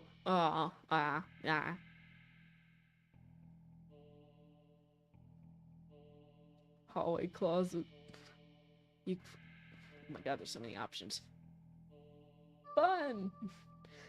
You quietly slip into the hallway closet. The door wouldn't close because a heavy box is now blocking it after you squeeze inside. If you try to move it further, the cat might hear it. That is, if it hasn't heard you already. This won't work. You need to hide somewhere else. Hurry. Get out of the apartment. Oh my god. You look at the door and see several more locks over it than you know you have. You peek over at the cat and it's not looking at you, but you feel a wave of disappointment practically pouring onto you. It feels almost like a warning. You back away from the door, feeling slowly subsides, letting you breathe again. There's no getting out of it then. You need to hide. You quietly rush into the bedroom, carefully closing the door behind you. The only place to hide in your bedroom is your closet. You lock the door as quietly as you can before lunging into the closet, sliding the door shut. As soon as you've secured yourself inside the closet, there's a sudden shift throughout the entire apartment, as if something can sense that you are as ready as you'll ever be. As if it could sense you're ready to be hunted. A horrible chill runs down your spine as you realize that that's what this game has become. This isn't a simple game of hide and seek anymore. This is being hunted by a predator as prey. It never really mattered where you choose to hide, did it? As if in answer to your question, you hear a loud slam on the bedroom door. You just managed to hold back from making a startled noise at the sound. Your heart rate kicks up again, making it feel hard to breathe quietly, hard to breathe in general. Tears fill your eyes as you cover your panting mouth with your shaking hands. It knows. It knows. Crying with your hands over your mouth, trying to smolder the choking sounds leaking out of you. You slide down the wall at the back of your closet into a heap on the floor.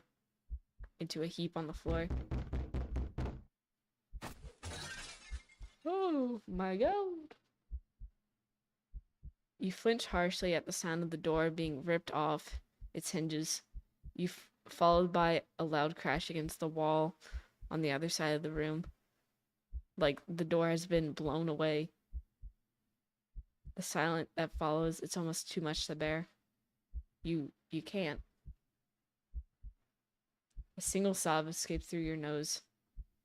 You squeeze your eyes shut in defeat at how loud it sounds in the quiet of the room.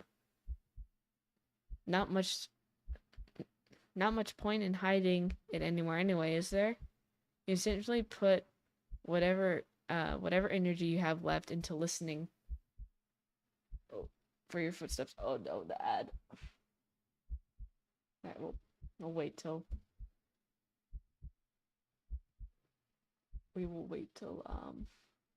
the ad is over.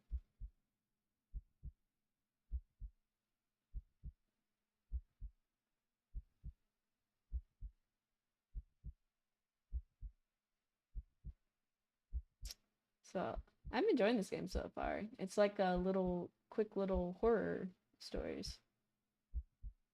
I think it's cute.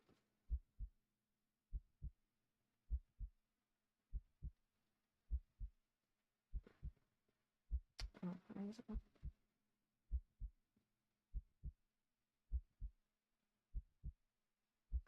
Told you it was fun. Yay!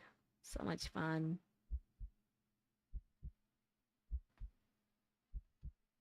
We're just waiting for the ad to end.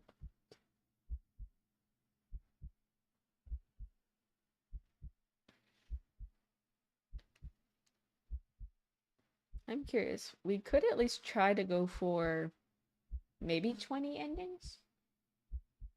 I mean, they're not taking too long to get to. So we could aim for like 20. I feel like we can do that, right?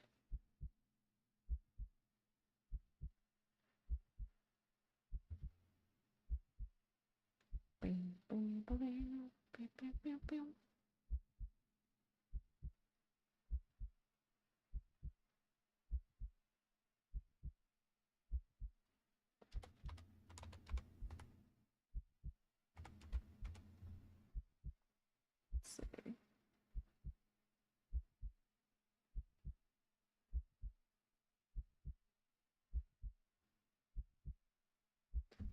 Save the other 20 for another day. Sounds good. Yeah. I think that could work.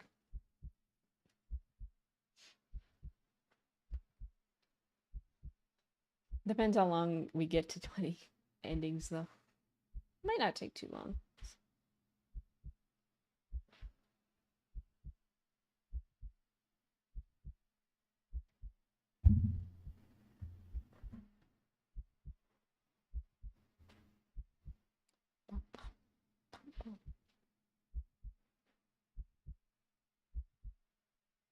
$39 endings. Listen, they count the 0 ending as an ending, so we're saying 40. It would never lie.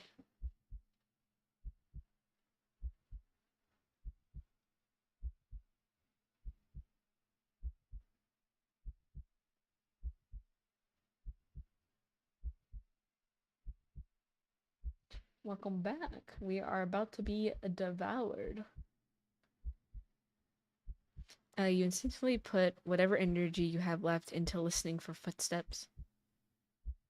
Even as you emotionally shut down, but you hear nothing. Nothing. Nothing. Then something slides open the closet door. You curled in on yourself, knees up, back curved forward, head down, mouth covered, eyes shut tight, so tight it hurts. You don't want to look. You don't want to look, but that's what it's waiting for. It won't end you without its final act of courtesy, or cruelty, of making you look at it before it takes your life. So cruel. You just want this to be over. So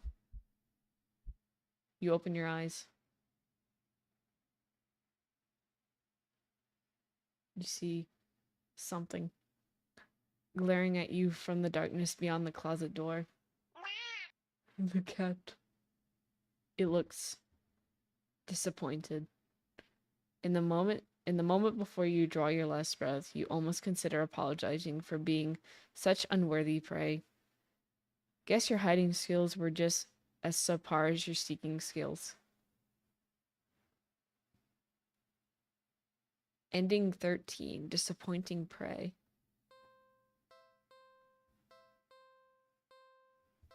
Okay. So we got 6 endings. Actually, hold on, let me fix this.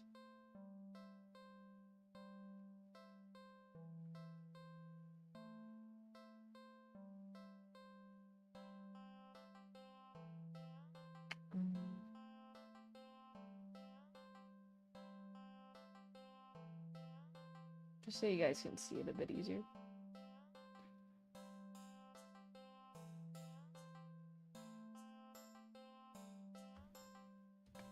I don't know how well this is going to show up.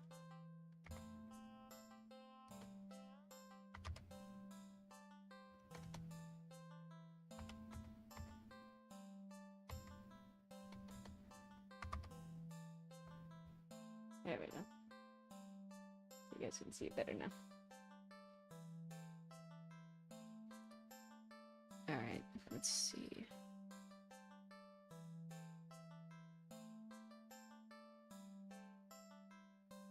Let's actually go back here. Risk another hiding spot. Quietly rush to the bathroom. Why is the door locked? Oh. How disappointing. You failed. Try again. Sit on the couch. No, it's too close. I'll find you immediately. Just in the hall? There's nowhere to hide in the hall. Are you joking? Get the feeling that the cat won't appreciate your lack of effort or anything. You don't need to do any more hard seek? Ah, okay.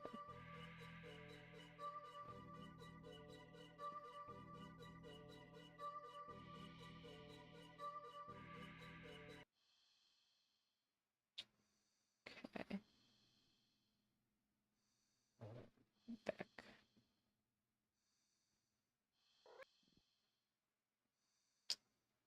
Mode, yes. History, okay. Okay, we got hide and seek on our first try. Let's see. What if we go... No. Endings, okay.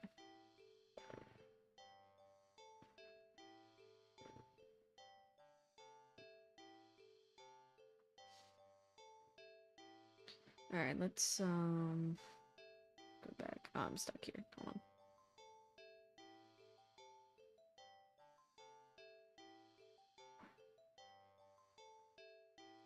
Main menu, okay.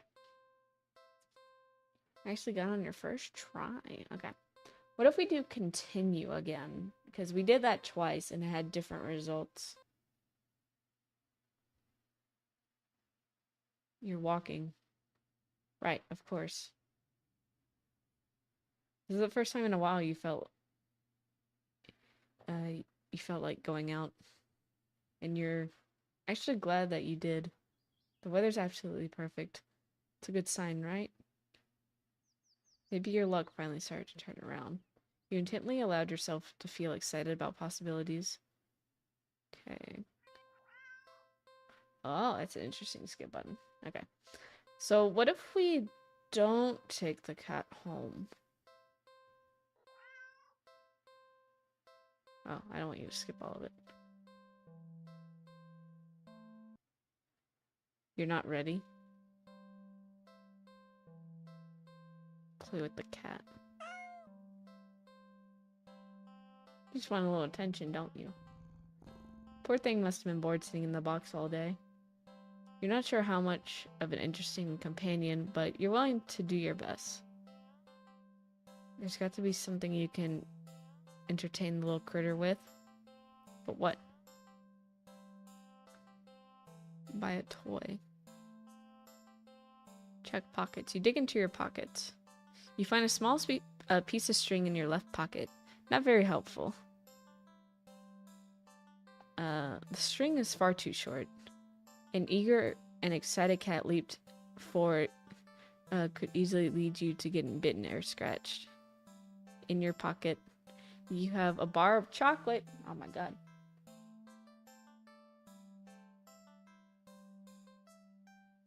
Some endings require other endings first. Ah, I see. Chocolate, not too helpful either right now. The only other thing you got on you is your phone. It's not very much anything a cat can play with, but there is something you can do. Oh my god, we'll take a picture of the cat. Photo montage. Well, that was fun, right? Well, you enjoyed yourself. There's nothing else to do and no intention of taking the cat home. You decided it's probably best just to leave. You don't want the cat to get too attached after all.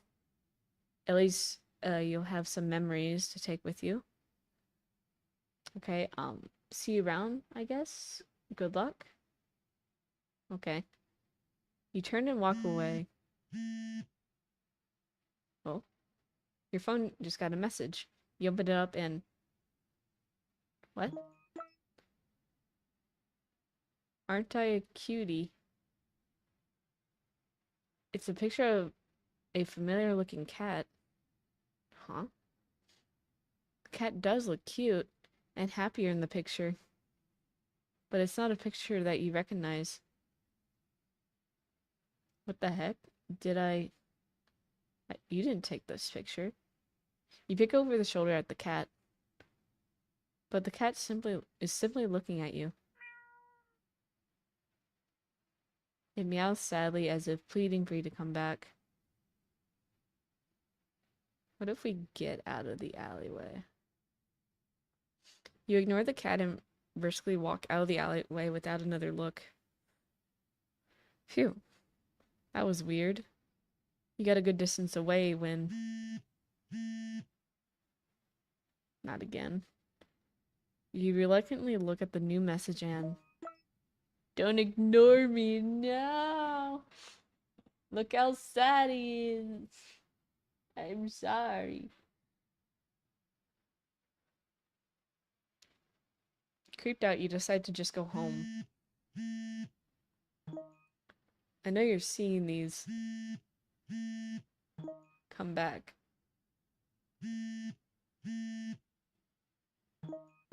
Come back.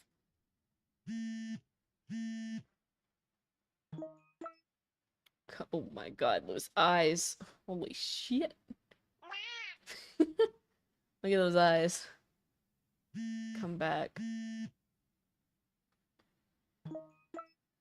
Oh my god. No. I don't like that picture very much. I don't want that anywhere near me.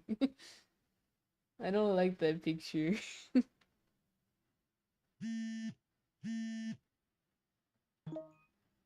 Come back. Oh my god. Come back.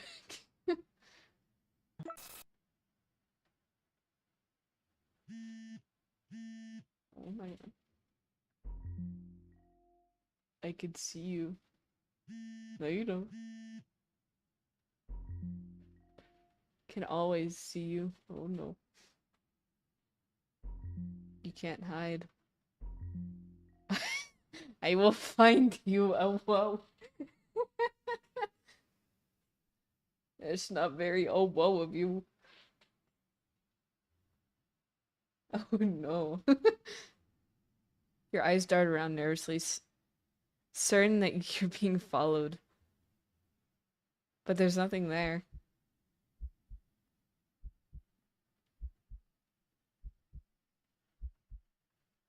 You're finally home, but you feel too shaken for any relief to calm down. You rush to the bathroom and slam the door behind you. Everything's okay. This isn't real. It's just a bad dream. Everything's okay. You fumble in the dark to turn the sink and splash your face with some cold water, hoping it'll calm your mind and stop the hallucinations. 'Cause that's all they are, right? Hallucinations? You're really regretting leaving home today. You must have been overworking yourself more than you realized. Yeah, that must be.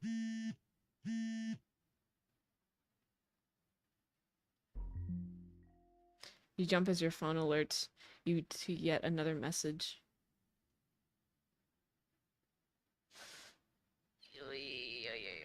Oh, whoa. With shaking hands, you look at your phone. Hi, friend. I don't like that picture. Hey.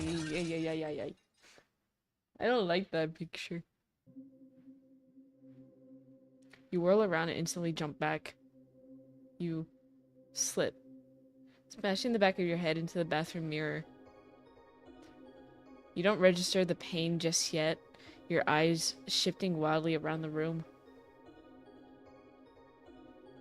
There's nothing there. Nothing at all. You feel dizzy. You dazedly feel like the back of your head and examine your hand. Can't really see anything. But it feels warm and wet. The smell of copper fills the air. The dizziness overwhelms you and you collapse on the bathroom tiles. Help. You reach for your phone to call the ambulance. The batteries are dead. Oh my god. Ending 30. Photo bomber. My god. I think that's the most unsettling one so far. I don't like those creepy pictures, man. It's like the smiling dog picture all over again, but with a cat.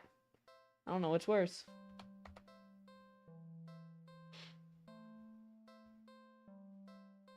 There's another one. Oh yeah, I figured.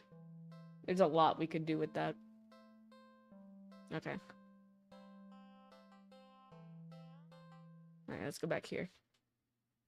Ignore phone.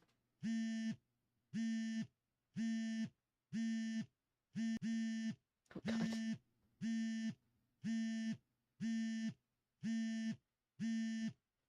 The phone vibrates intensely over and over. But you just can't look. You keep your eyes squeezed shut. Oh, hiccups. Your fingers tightly gripping the sink. In your mind, you beg whoever or whatever is doing this just stop already. Please. Please. Please just put me out of my misery. You mutter this quietly. You don't really mean it. You don't. But as the words take shape in the darkest corners of your mind, the phone immediately stops vibrating.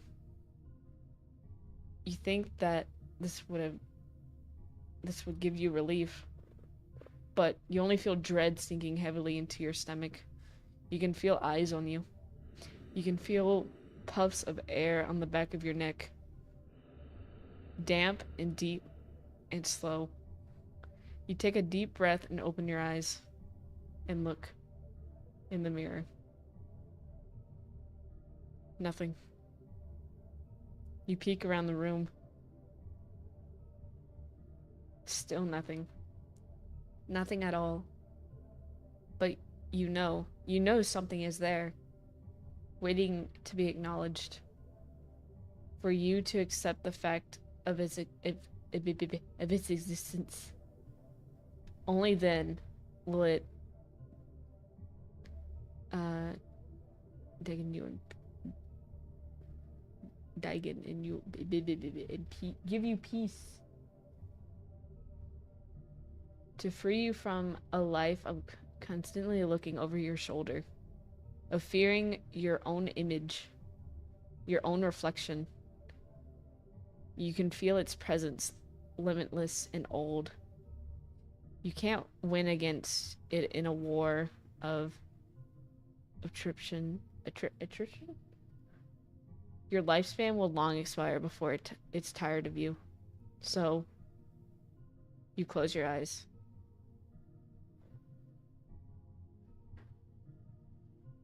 And accept it.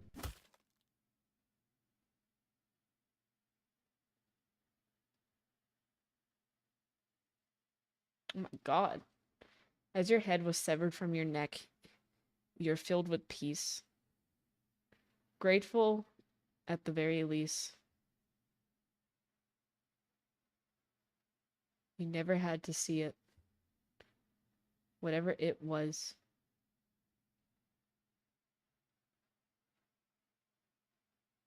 Ending 31, headshot. Damn.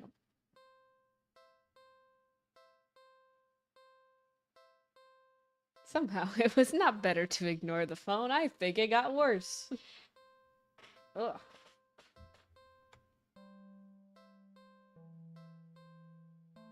I think the further I've discovered this, the further into the endings we go, the more disturbing they get. You know, because you know the start they were kind of like baby.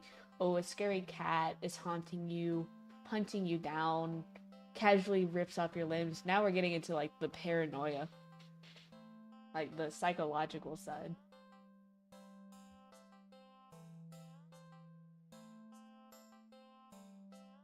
Continues.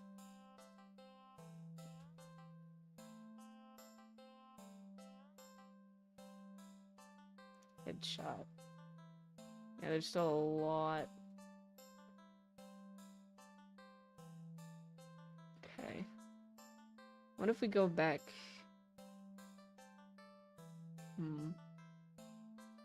Here?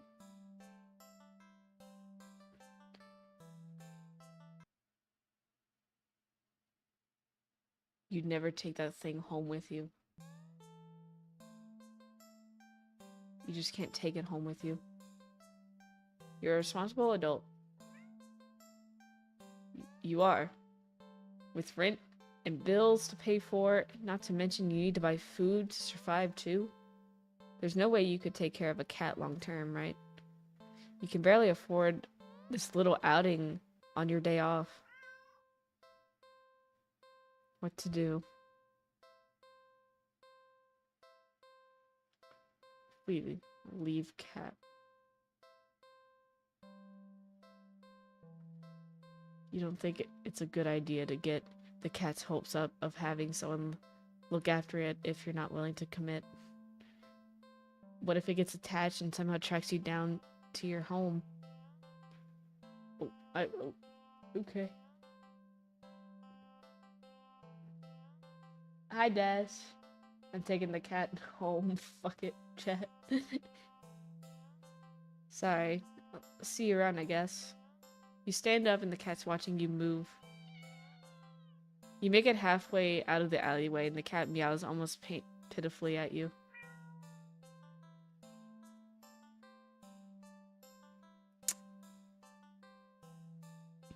You gotta ignore. No. Nope. You need to nip this in the bud and get on with your day. It's what's best for the both of you. You leave the alleyway and continue your way. Wait.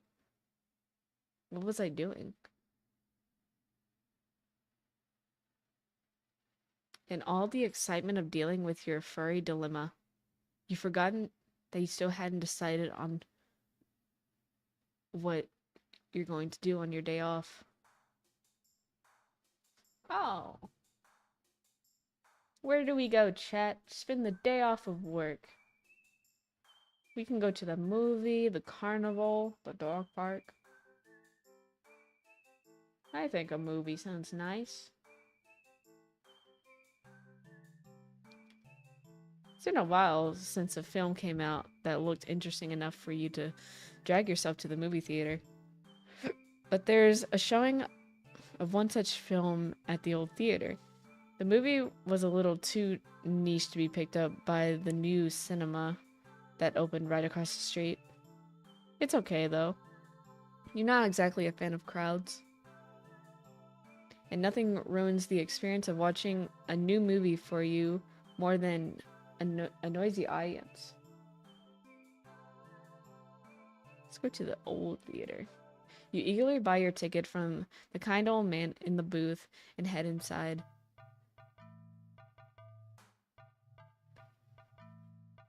It's barren of any trace of other people, and the decor looks like it hasn't changed since the 80s. Maybe even the 70s. But it's what you're counting on. You consider buying some popcorn, but can't help but be concerned that everything the concession stand might be expired. You move on and walk through the halls, finally locating the theater, designated on your ticket stamp. As expected, the theater your movie will be playing is completely empty. Perfect. You pick a spot right in the middle, even counting the seats, taking into the consideration the gap and the staircase. As you settle in, the lights dim and fade away, leaving the room pitch black for a few seconds.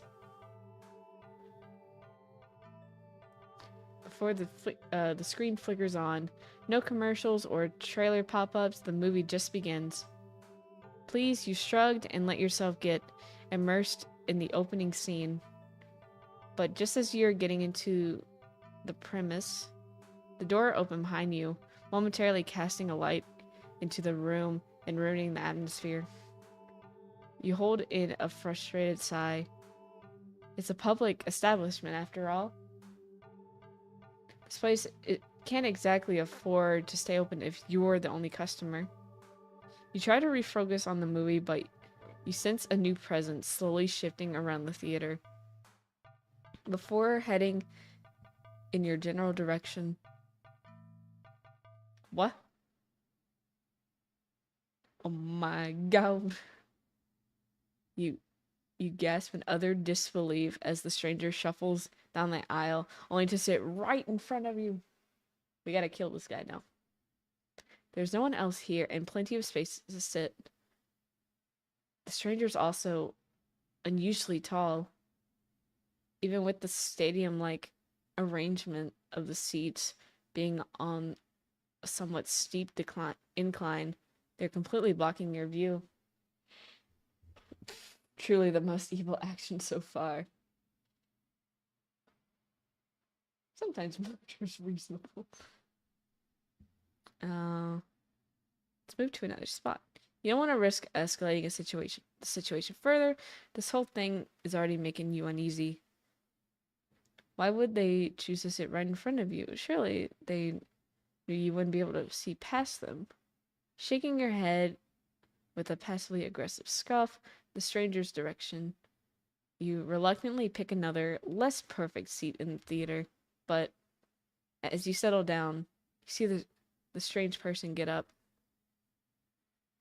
only to once again sit down in the seat directly in front of you. You look around somewhat helplessly, as if waiting for someone to slightly agree with you about how odd all this is, or at least inform you that this was an elaborate prank, but there's no one else here with you. That's how you've always liked it, but you can't help but think maybe it would be nice to have someone else here if it meant not being alone with this weird jerk. Let's confront. You hate confrontation. You can already feel your palms starting to sweat the idea of it. Your throat's closing up and your body starts shaking. You've always been more of a flighter than a fighter, but you paid for this ticket. You wanted to watch this movie for ages, and now this total stranger has ruined the entire experience for you. You're all alone in the theater. There's no one who will help you if something goes wrong. But you're angry enough that you ignore the signs of your body begging you to put as much distance from you between yourself and the stranger. You stand up, even standing higher up on the incline. The stranger is still at least a head taller than you. The movie continues to play in the background, but you feel as if a hush immediately falls heavily over the theater at your movement. As if you can sense the stranger anticipating what you plan to do next. You square your shoulders and force a little brass into your voice. Hey! The effort makes your words come out more harshly than you intended, like a sudden vicious bark. But you figure they deserve it anyway. You're being a real jerk, you know that? Just what are you playing at, huh? Are you trying to piss me off? The silence that follows your words is deafening, as much so that you glance at the screen only to find that the movie has pause. Your attention is ripped back to the stranger in front of you as they shift slightly, like a small animal trying desperately to anticipate the moves of a predator. You don't move an inch.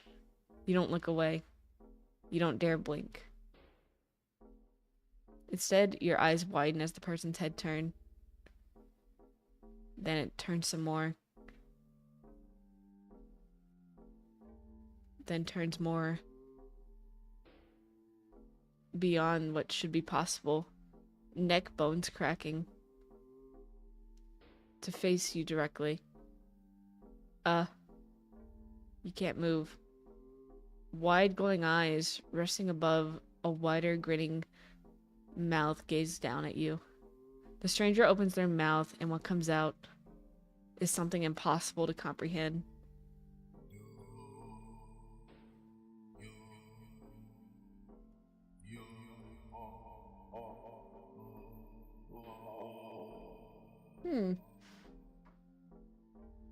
Hey, this is pretty normal.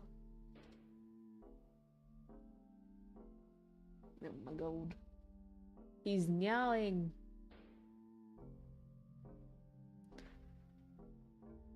The voice is endlessly deep and cracks like a weighty door. Foreboding and oddly metallic. Alluring. But also snaps you out of your terrified trance before you know it. You're already out the door. You run through the halls of the empty theater, heading for the exit. You feel something's watching you from behind, but you're too afraid to look. The exit is now in sight. You sprint forward to burst through the doors. You look around frantically to spot the crowded cinema across the street. People, that's what you need. Safety in numbers and all that. Without thinking, you rush into the street with a sinking sensation crawls down your spine, compelling you to look behind you.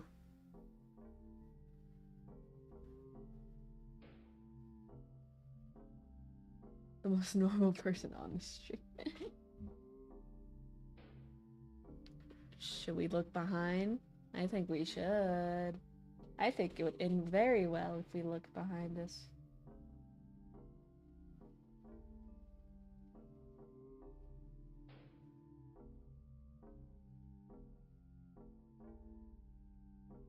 Let's look behind.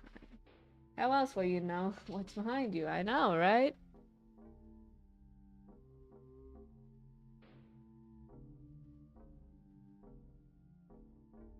Despite your resistance, you feel your head turning to look up of its own accord. While in the middle of the street, you catch a glimpse of a grotesque-looking person standing behind the glass doors of the old theater, watching you intensely, cradling in their arms something familiar. But... oh. We've been isekai'd. Fuck. Who would have seen that coming? A glimpse is all you get. A truck speeds forward and crashes into your body. You're killed on impact, your body splattered across the road and crushed further under the heavy tires. Ending 16. Poor screening arrangement. Interesting.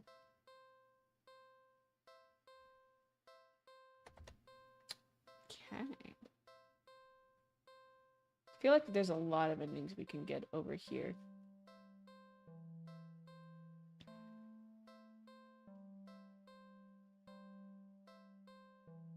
Truly an isekai moment. Alright, let's just go to the new cinema. Refusing to even risk a peek over your shoulder, you rush across the street to the new cinema theater. You didn't even realize that you felt like you've been surrounded by some kind of dreadful pressure. Until it very suddenly vanishes, leaving you feeling more than a little shaken. But at least breathing comes easier. You think it's within your best interest to repress everything that just happened. Yeah.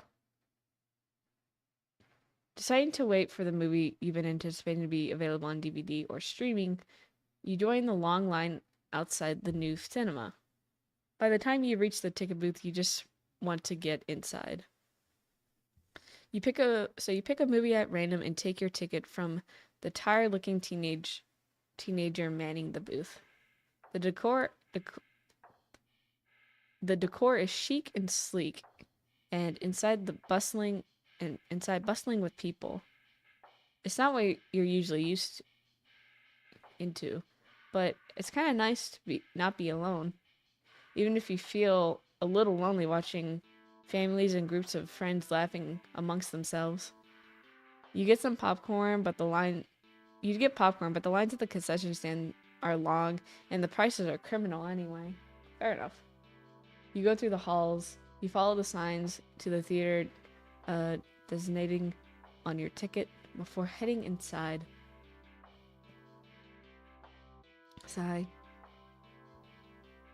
You sigh at the sight of the absolute crowded theater.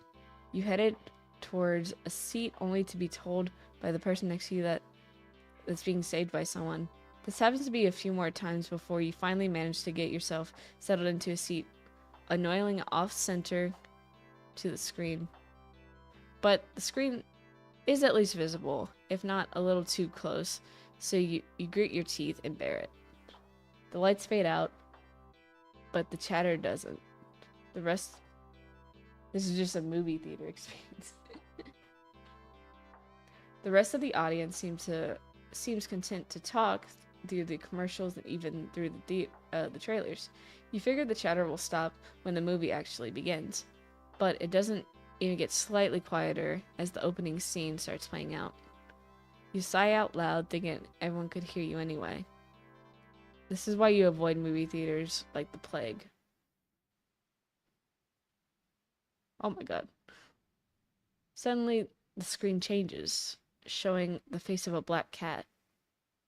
A familiar black cat. Confused murmurs fill the room, but then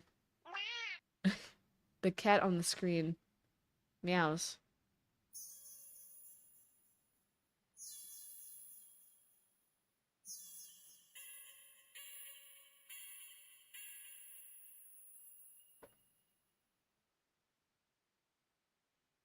The sound is strange and not at all like a cat should sound. Haunting and almost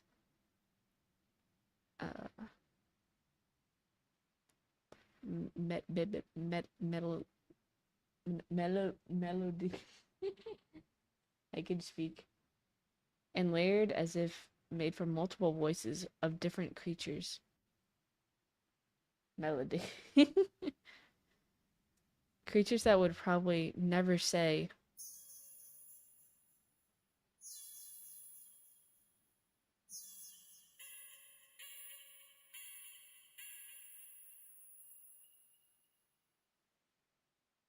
You sit in confusion, wondering why you haven't already gotten up and left to complain to the cinema staff, but then you hear it. It's scattered in at first, but among the crowd, people started to chant along with the cat on the screen.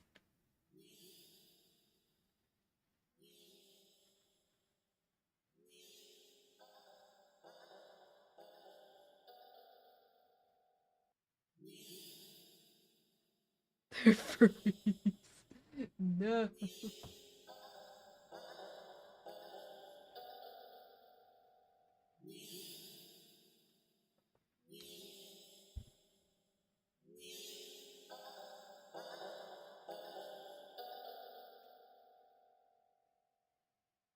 Soon, the entire room chanted in perfect union. Everyone started staring intently at the cat on the screen. You're feeling strangely drawn to the screen yourself, but the compulsion to stare blankly like the others isn't that strong. For now, also, you start to notice out of the corner of your eye that some of the people in your immediate vicinity are looking at you. No, they're outright staring holes into you, even as they continue chanting. They don't miss a beat as they slowly begin to frown at you in blatant disapproval. Their scowls deepen as time goes on, as if they're getting impatient.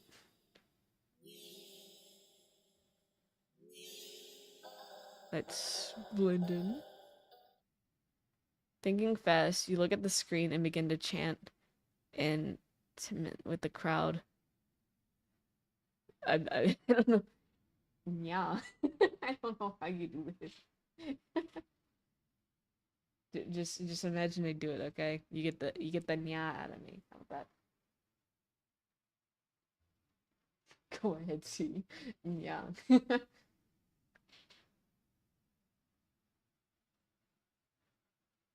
Yeah.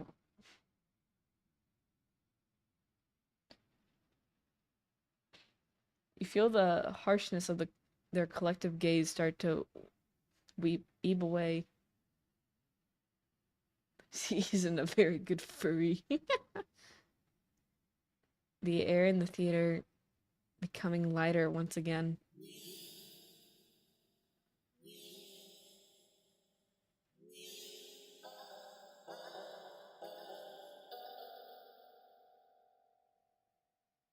You release air shakenly, just realizing that you've been holding your breath earlier.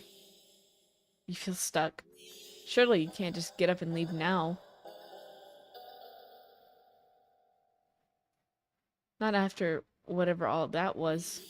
People around you all seem fine. But there's no telling if they'd get aggressive if you are even moving too much. Never mind outright getting up and leaving. You decide to let this run its course. Hopefully someone will come along, right? Or at least turn off the film? Or turn the film off? You continue to chant along with everyone. Meow. You start to feel lightheaded. You feel as if you could fall asleep, but your eyes don't feel heavy in the slightest. You try to look around and gauge the other's emotional state, but you can't seem to look away from the screen. You try again, but you're still locked onto the eye contact with the cat on screen.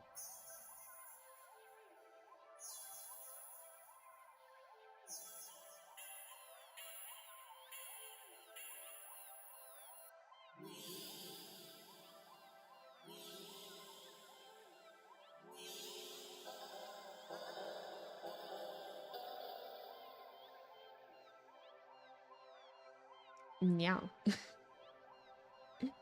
I am losing my mind, though. You tend to physically force your line of vision away. You steel your nerves, ready to throw yourself to the ground if you need to, but your body only gets as far as tensing up for a moment before completely loosening itself again. making you lay back limply into your seat. You think you should be panicking right now, but even your brain feels limp. Your thoughts a vaguely muting pastel pink, airily, sickly sweet and loosely spun, like cotton candy. You like cotton candy. You think you shouldn't mind your thoughts and body being cotton candy either. So, why get up and ruin that? It's nice here. You're more at peace than you've ever felt before in such a crowded room. Still chanting, you never felt so aligned and in tune with other people, let alone with an entire room full of complete strangers. You're not alone. Out of the corner of your eye, the people next to you start to sink back even further into their chair. They sink more and more. Not like they're slouching or reclining, but more like they're... Oh.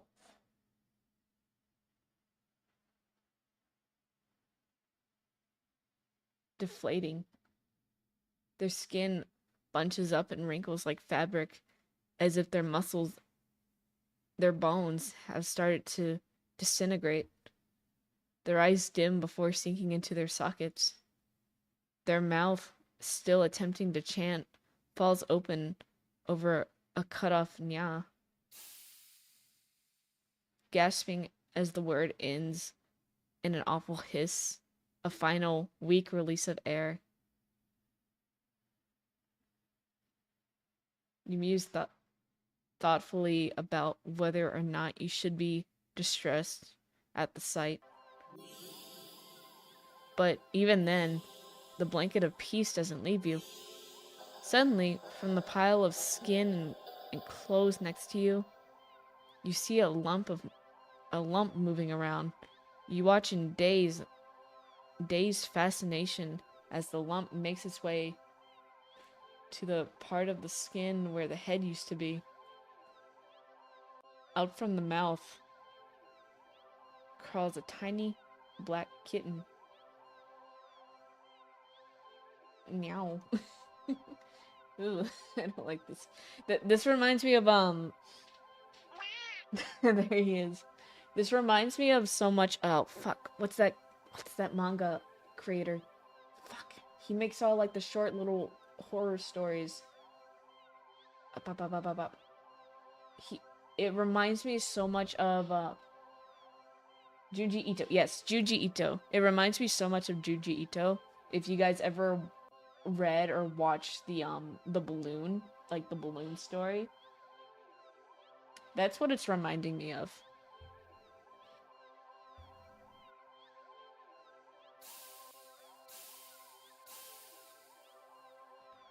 You can hear a familiar hissing sound all around you now as the unfight chants start to fade, only to be replaced with faint mewing of kittens. Finally, your voice is the only one still chanting, still human, and alone, again. You don't want that. You can't go back to that. Not again. Not again. Please. Just then, you go completely limp. Your body feels light, but it might as well weigh several tons, because you realize quite suddenly that you can't move. Not an inch. You can't shift your eyes to look around. You can't even breathe. But somehow, the chant continues to creak weakly from your mouth.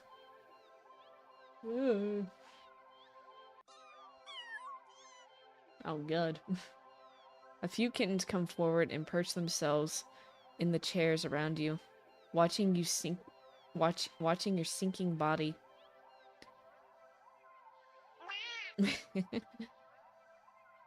Mewing as they wait for their youngest sibling to emerge. from you. Dozens of glowing eyes peer down at you as your eyes start to cave into the sockets of your softened skull. You manage to make out the silhouette of a familiar cat perching on the seat in front of you. Your vision finally fades, and that the same hiss of air expels itself from your mouth. That's the last thing you sense is something small and alive shifting eagerly under your skin. Ending 18, happy birthday. Oh my god. That was probably the most sanity breaking one. My god.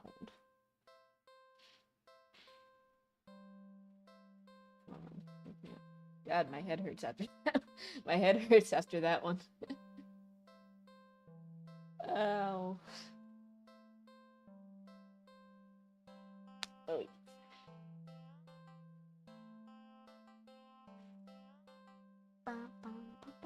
Okay, Nev, good luck with the rest.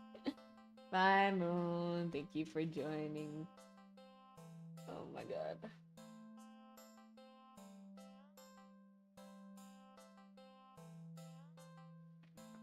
God. I need a minute in my head. Okay. There's definitely a couple places we can go from here.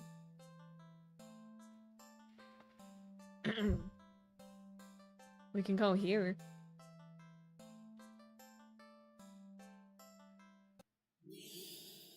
Return. Try to leave the theater. This is too weird. I need to get out of here.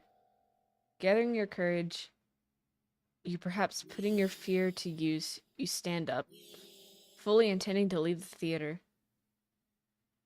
When everything comes to an abrupt stop, all the chanting stops, even the cats chanting on the screen. You tense and risk a glance around the theater. They're all staring at you. Every single one of them. They're not moving. They're not even blinking. You swallow. Your throat suddenly is dry, even though a nervous sweat completely soaked through your clothes. You highly doubt that sitting back down will fix the situation. Your legs are shaking under the audience's unnatural, intense scrutiny. But you force yourself to step forward and forward and forward till you finally reach the end of the aisle. You feel their collective gaze even worse at the staircase. All their heads have turned uncomfortably to the left to look directly at you. The screen illuminates their faces, making clear that they're blank scowls. They seem even more upset than they had been minutes ago, identically frown lines digging between their brows. You keep going. The heavy atmosphere is becoming more and more oppressive with every step. You're too tense with anticipation that you fully expect everyone to grab at you from behind. But no one does. You don't hear any of them even get up. You exit the theater, holding your breath as the doors close behind you. You briskly walk through the halls, putting as much distance as possible between you and the theater full of people. Finally, you reach the lobby, just barely managing to catch yourself from falling to the floor as you gulp. You gulp in a huge grasp of air. You expect to feel relief as your breathing calms, but you feel a lingering sense of dread that only spikes once you finally notice, as well as its source. You look up, and your stomach sinks.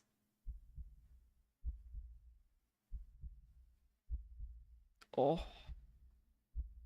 All the people in the lobby area at the movie theater. Everyone in line at the concession stand, all of them are staring at you, and they look even angrier than the people in the theater. You don't hesitate this time. You duck your head, avoid eye contact, and leave the cinema. You ignore the glares of everyone in the ticket booths, the lines leading to them. You make your way home. Whenever you dare to look up at someone on the way, you flinch at the blatant anger, fury, and disgust on their faces. You think you start to hear a faint sound of a cat meowing behind you. Maybe a kitten's. Doesn't matter, you just want to go home. You reach your front door and fumble the keys, cowering from the look of pure hatred on your neighbor's face as he stares at you from his door.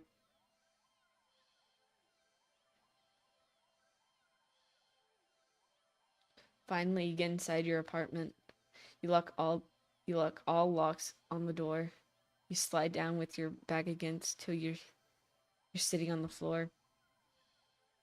You allow yourself a moment to breathe. Now home, your heartbeat calms and your fear slowly bleeds from you, leaving you feel strangely empty. You pass the kitchen, head to your rooms, slip under the covers of your bed, trying to fall asleep. Maybe it's just a bad dream. As you fall into a fitful sleep, sure to be filled with nightmares of glaring eyes, you try to ignore the ever-increasing sounds of cats meowing and howling or yelling in the distance outside your apartment. Ending 17. Black sheep. Interesting.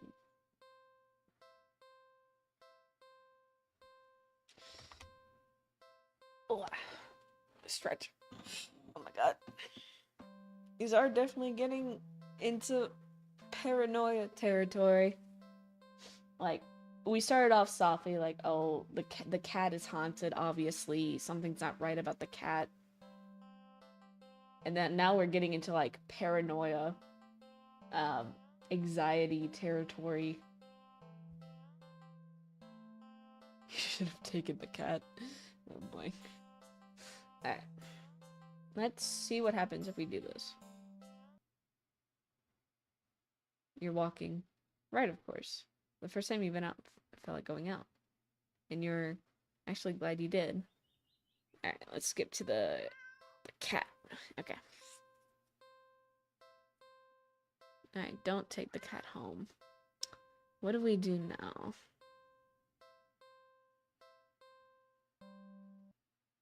You're not ready. You're not ready. Let's feed the cat. We haven't fed the cat. The cat must be hungry, right? You can't imagine that it had much to eat if it's so attached to the box that's in it. That it's in. Though it doesn't exactly seem malnourished either. Surely it must have left the box to search for food then. For some reason, something in the back of your mind tells you that it's not the case. And not to think on it any further. Well, either way, you can't exactly enjoy your day knowing that you left behind a hungry cat. Especially when you could have done something to help.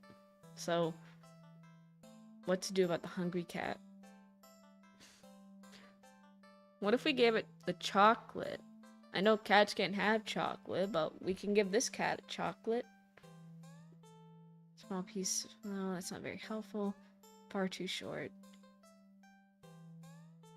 A chocolate bar. You find a chocolate bar. Is it? No, it's not even expired. Quite the find indeed. You're about to offer to the cat. You suddenly are hit with the guilt of remembering something gut-curdling. Chocolate is toxic to cats.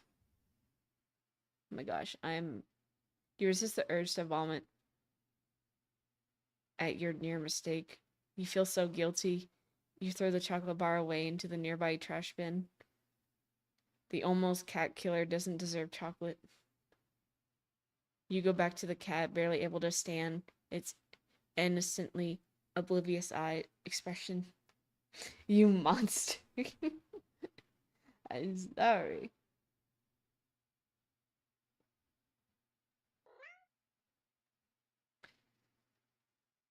Doesn't even know what you almost... I'm so sorry. I didn't even know what to say. You're a horrible person. You know that? Stay. You know what? Stay there. I'll be right back. You leave the alleyway. You return with the whole fish you bought at the nearby grocery shop. It was a bit pricey, but it was the least you could do. The cat eagerly accepts your offering, munching happily at the fish after you place it in the box. You want to smile at the sight, but you feel so awful. Sorry again. The cat seemingly pays you no mind as it slipped back into the as you slip back into the out of the alleyway. Not feeling like you deserve a peaceful day out, you decide to just head back home. Oh, what the fuck was that? On the way home, you notice more cats than usual, watching you from their hiding spots. But you try not to think about it. You can't help but wonder if they know what you nearly done. But it's not like you meant to hurt anyone, right? You finally reach your apartment building. You're about to unlock the door when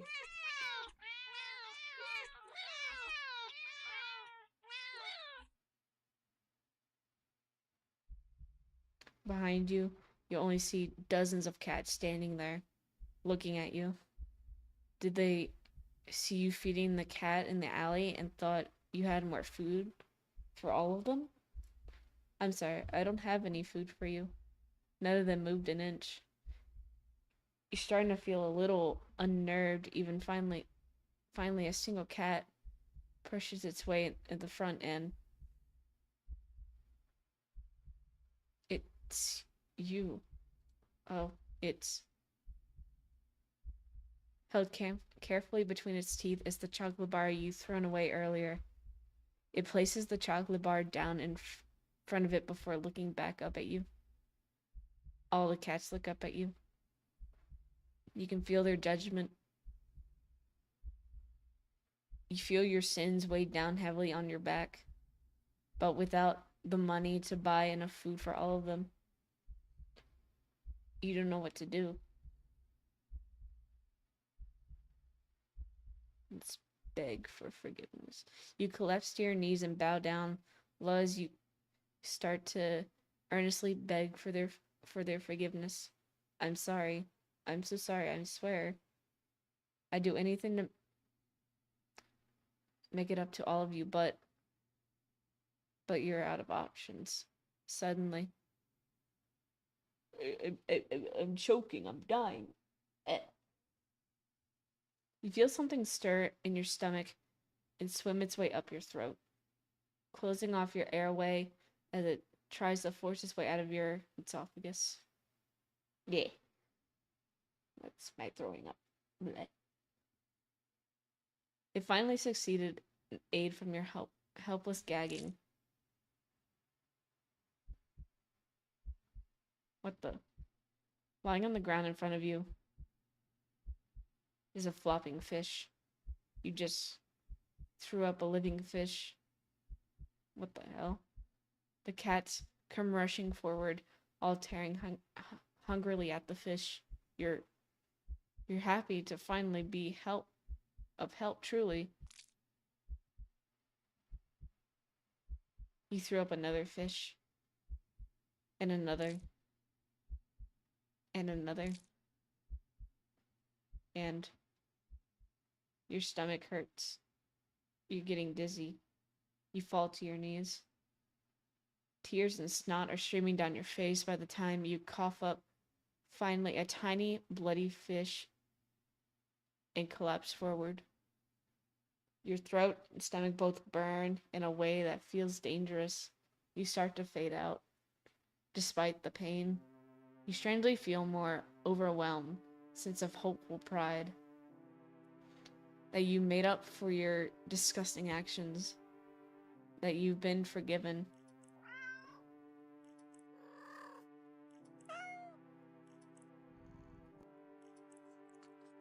The sound of happy cats munching away at their fish fills your ears. Then you feel something be nudged into your hand. It feels like it's a bar of chocolate that you found in your pocket. You smile weakly. You successfully atone, but you don't really have the strength to eat your reward.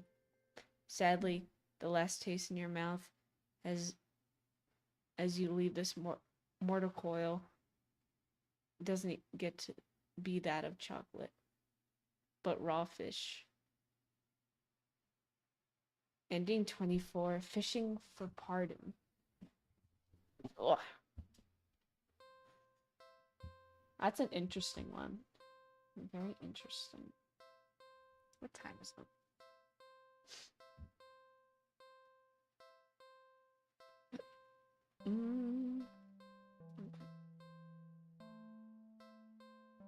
Okay.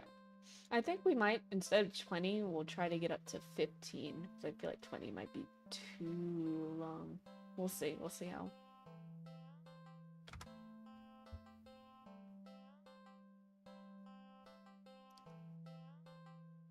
How many endings? Okay, we got 12 out of 40. Okay.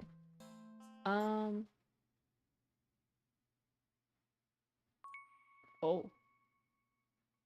Well, this is new. I'm sorry.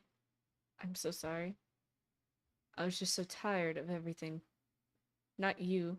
Never you. But I couldn't be the person you deserve. Couldn't ever hope to be. You were so amazing, smart and talented and independent. You shined.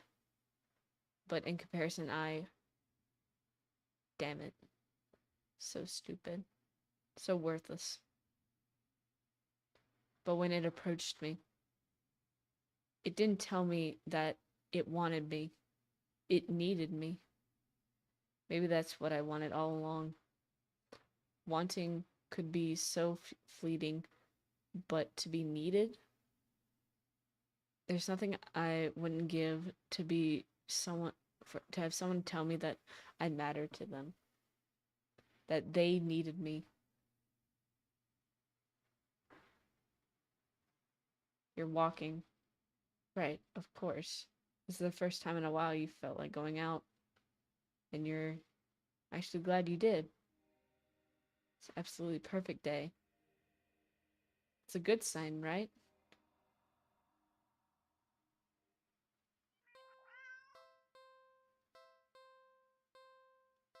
Actually, hold on. Let's go to the main menu.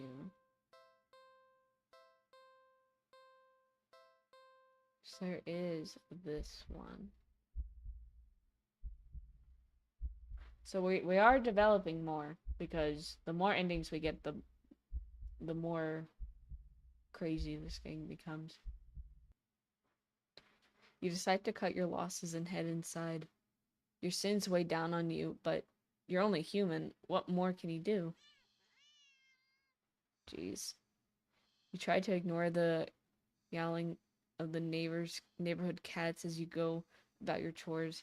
You consider preparing dinner, but how could you enjoy it knowing how hungry those poor cats outside are? The ones you've wronged. You decide to take a bath and go straight to bed without dinner. A fitting punishment for someone like you. You forego a fancy bath, a bubble bath, because you don't deserve. You forego a fancy bubble bath because you don't deserve them, and sink into the water with a sigh. Your mind races, but you can't really think of any immediate solution that doesn't require more money. You wish there was something, anything you could do to make things right. Suddenly, your legs start to feel really itchy. You try to lift one to see what's going on, but you raise out of the water isn't a pair of legs. It's a fishtail. You feel dizzy at the sight. Maybe you're hallucinating from the stress. You try to climb out of the tub to cool your head, but instead, your head rears up and braces itself. A wet fin stretches out to plop on the rim. It's too weak to hold your weight, and you're so startled by the sight that you slip and smack your head on the side of the bathtub, passing out almost immediately. You're awake. You think anyway. You open your eyes. You're underwater. You must have slid beneath the surface of the bath water. You gasp attentively. Except, not really. The bubbles simply floated out of your mouth, up, and up to the surface. You're broke as heck, so you know your bathtub isn't that big. Did you shrink? But how? And even if there is a reasonable answer, it wouldn't explain how you haven't drowned yet. You swim to the ledge of the tub to see the truth in your shadow silhouette. You've been turned into a fish. This isn't possible. You don't get any time to ponder over this, unfortunately, because just then a shadow looms over you from above. You look up and see the cat. It peers down at you from beyond the water's surface. And then you realize this is the answer. This is how you're meant to be atoned. With a heavy heart, you swim up to the surface. The cat scoops you up, tosses you. This will happen to you if you don't get the fish outfit. Oh my god. Tosses you out of the tub and into the bathroom tiles. As you flop around gasping for air or water, you realize that the cat wasn't alone. Dozens of hungry eyes peering down at you. You can hear the yowling of what sounds like hundreds of cats outside your bathroom window. You send one last look at the cat before closing your eyes and accepting your fate. As the cats descent upon you, tearing at your flesh, you find yourself mourning the fact that you are not even big enough to feed all of them. Even in the end, you couldn't properly atone. Your efforts, your life, all of it, amounted to nothing. Ending 25. Seafood sacrifice. Oof. Aye.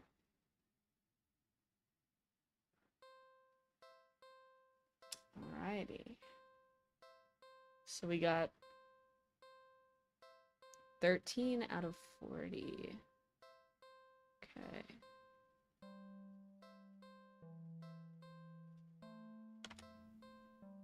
Oh my god, so many endings. Alright, let's see.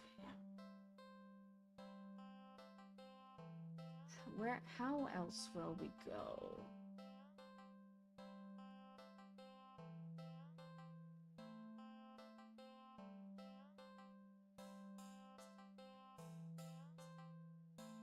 Okay.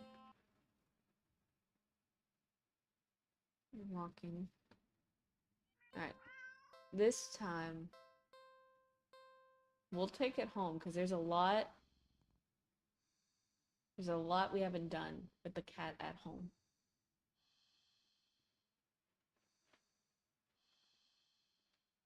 Alright. Let's do something alone. Like what? Let's take a nap. You're a little tired from the events of the day. Making life-changing choices like committing to the responsibility of taking care of another living creature really wears you out. You could definitely use a nap. You head to your room and get dressed in your pajamas before you decide to grab a glass of water from the kitchen. You head back to your bedroom ready for a much-needed nap. Whoa. Only for the cat to race past you through the open door and jump in the middle of the bed. Oh, look at him. He's a little guy. It takes its time kneading the sheets before settling down and closing its eyes. Well, that was fast. You frown thoughtfully. Now that your mind's on it, you find yourself really craving a nap in your own bed. There's no way you're settling for sleeping on the couch. Certainly not in the armchair. Which means you should. Let's sleep next to the cat, though. Surely they won't mind. You shrug. What's the harm in sharing the bed, right? You both have had a long day, after all. You try to carefully avoid jostling the cat as you lay down, but immediately scooch over and curls up against you anyway. Gato. So cute. You smile. Sweet dreams.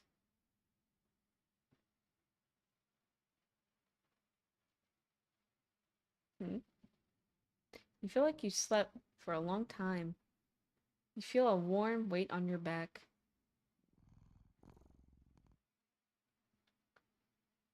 Oh, Mr. Solvent. You feel comfortable? You considered getting up, but as soon as the thought enters your head, your mind fills with a static and a deep sense of disapproval. Not yet, then. Okay. The cat, jostled by your attempt at movement, kneading painfully at your back before settling down again and falling back asleep. You fall back into slumber too.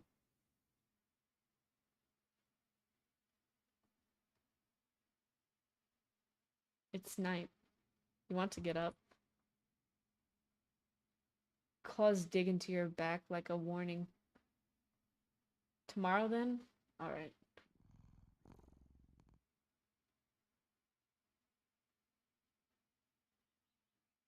It's morning. You'll be late for work. But the cat doesn't budge. You didn't even try to get up this time. You just close your eyes and drift off again.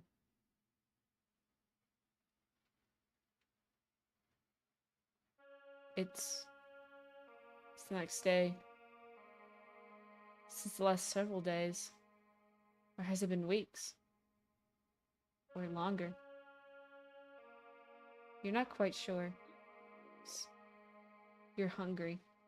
You don't know how long you've been lying down. You feel a sore on your back, but also on your stomach, your arms, your face, everywhere. Can't remember your last meal. You can't remember your last meal, the last time you drank anything. You've been sleeping all this time. But you feel exhausted, more tired than you think you've ever felt in your life. It feels like a giant hand is pressing you into the bed. You can't remember the last time you've even considered moving. But somehow, you know that you need to go back to sleep anyway. Everything will be fine if you just go back to sleep. You think you're hallucinating when the cat finally stirs.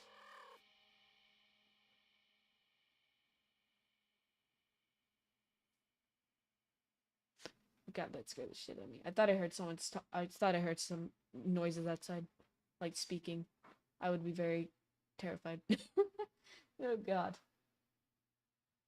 All right.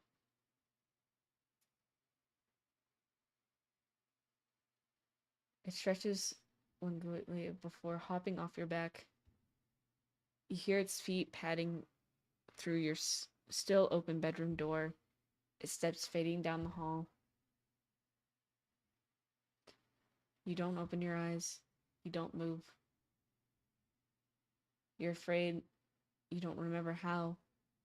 You're afraid that the static will return if you try. But you eventually do try. You try to prop yourself up on your arm. It's thinner than you've ever seen it. Thinner than you think it should be possible.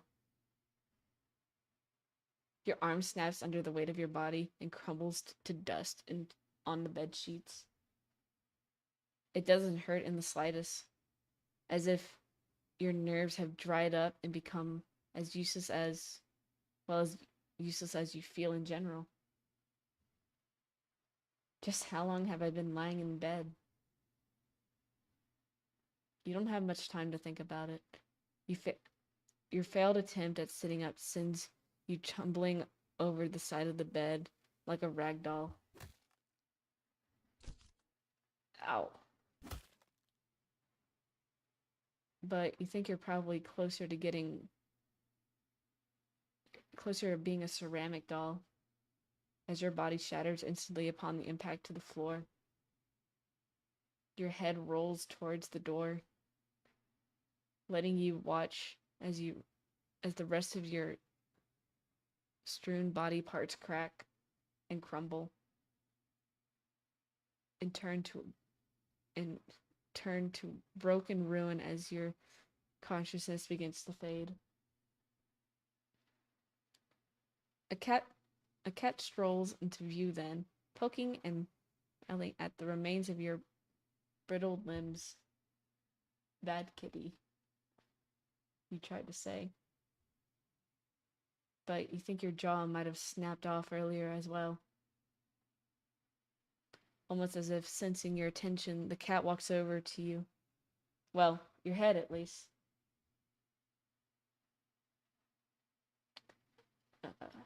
You watch with your final conscious seconds as it lays down and curls its body around you.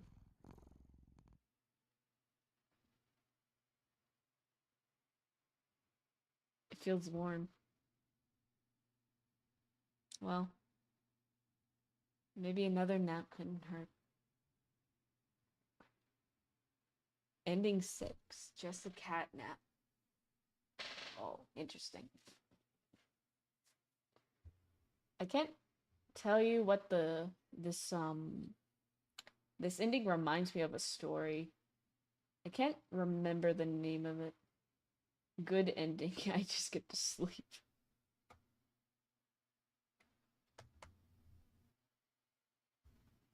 My God. I can't describe it, but that story does remind me of some sort of story. I just can't put my finger on it. But yeah, alright. We got another ending. What time is it?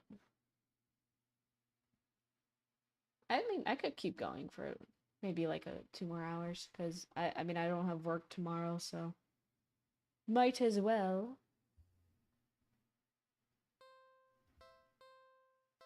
Okay. So let's go back here. What does this one do?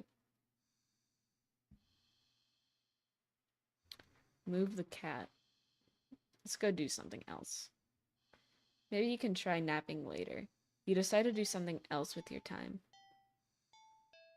Let's clean the apartment. You decide that even if it's your day off, that it doesn't mean you should be completely unproductive.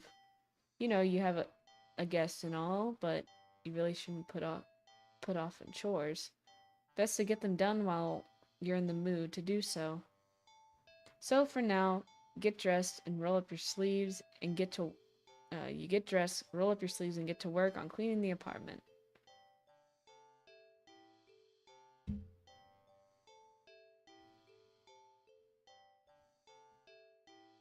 At least, you try to? You sweep the living room, you wipe the kitchen counter, okay, you don't make your bed, but who actually does that anyway? Still, you notice that no matter how much you clean up, you keep finding more messes than you started. You peek over at the cat. You suspect that it might be the culprit behind the mystery, but every time you rush to check on it or catch it in the act, you always find it napping in the living room. You keep cleaning, but the cat, or something, keeps leaving more and more mess in its wake. Let's keep cleaning. You keep cleaning, but there's just more mess. And more. And more. Even you finally stop and look around you. You don't even recognize your home anymore. There's piles of junk everywhere. Do you even own this much stuff? You don't remember ever buying or receiving most of it. The piles tower over you. Zaku, thank you so much for the 50 Zaku Taku bits. shared X50. Dear SeaVariii, it's me, Zaku. Just wanted to write and tell you that you are awesome and I'm happy to know you. Oh, that's so sweet. Thank you again for the bits. I am happy to know you too, Zaku. I hope you're doing well. I hope you're enjoying the short story times. But we're playing Do Not Take the Cat Home, which is like a choose your own adventure horror story, basically. It's like short little horror stories that have its own endings. I hope you enjoyed the story time. I'm trying my best to read. Good, thanks. How are you? I'm doing good. I'm enjoying this game so far. It's really nice. I've been good. We're just vibing, playing this game. I might go on a little bit longer than I said I would, because I do want to try to get as many endings as possible.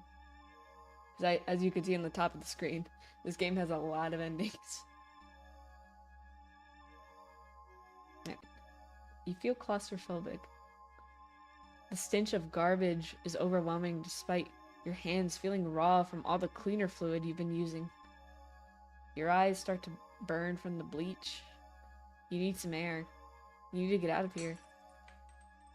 You hear a crash and see a teacup you're certain that you don't own smash on the floor. I just want to pop in real quick and say hi. Have a good night. Have a good night, Zaku. Thank you again for the biddies. I hope you have a good rest of your night. It's more like 39 endings. Okay.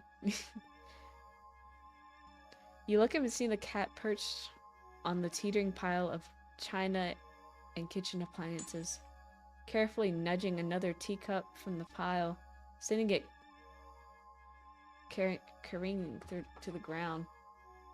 But you don't even flinch as it shatters. Instead, you start to chuckle. Suddenly you're laughing. It's so hilarious. I'm laughing. I'm losing it. Help me. The tears start running down your face. I knew it was you. You did this, didn't you? You pick up the largest piece of ceramic from the broken teacups, didn't you? And threw it at the cat. The cat dodged by leaping off the pile. The pile sways. It sways. It's falling. It's falling towards you.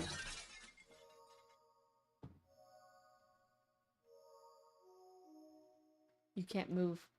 You're buried. A pile fell on top of you. Broken shards of fine china and sharp utensils are piercing your skin. Your organs, your bones feel loose and limp, crushed under the heavy appliances. Warm liquid pools under you. With the last of your strength, you listen to the cat pads over to you before lying down and purring sleepily. Yeah, my nap sounds pretty good.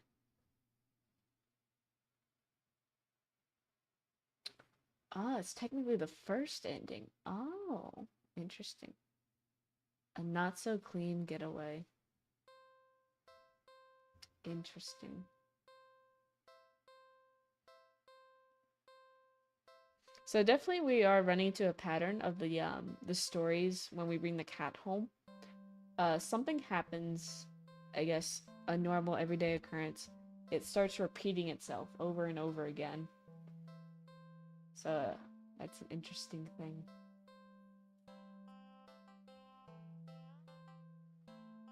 Okay. So we got 15 out of 40. Alright, let's see how far we can get tonight. I'm enjoying this. I usually don't like reading too much, but I hope you guys are liking me narrate these stories. I feel like I'm getting better at telling them or reading them. I do enjoy it.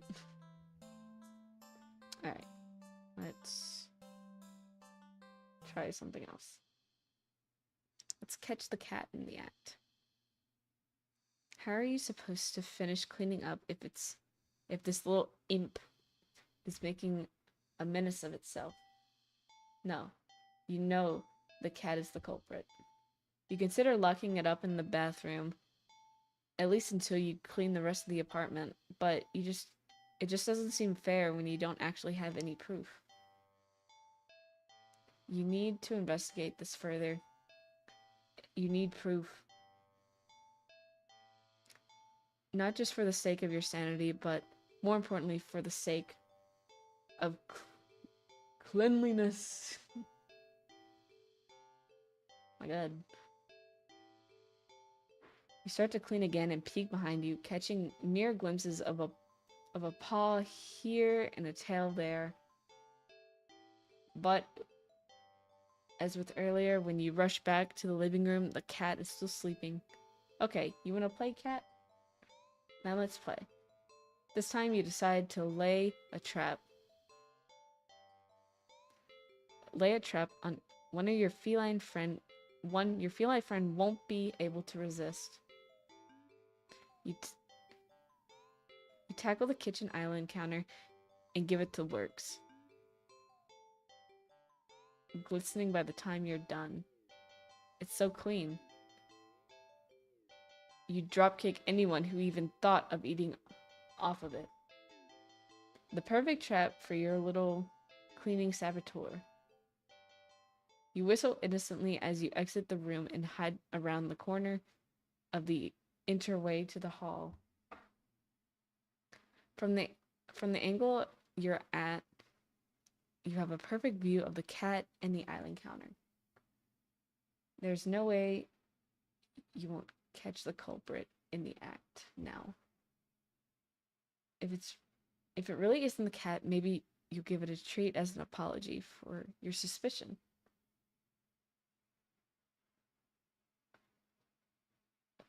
But as you deliberate,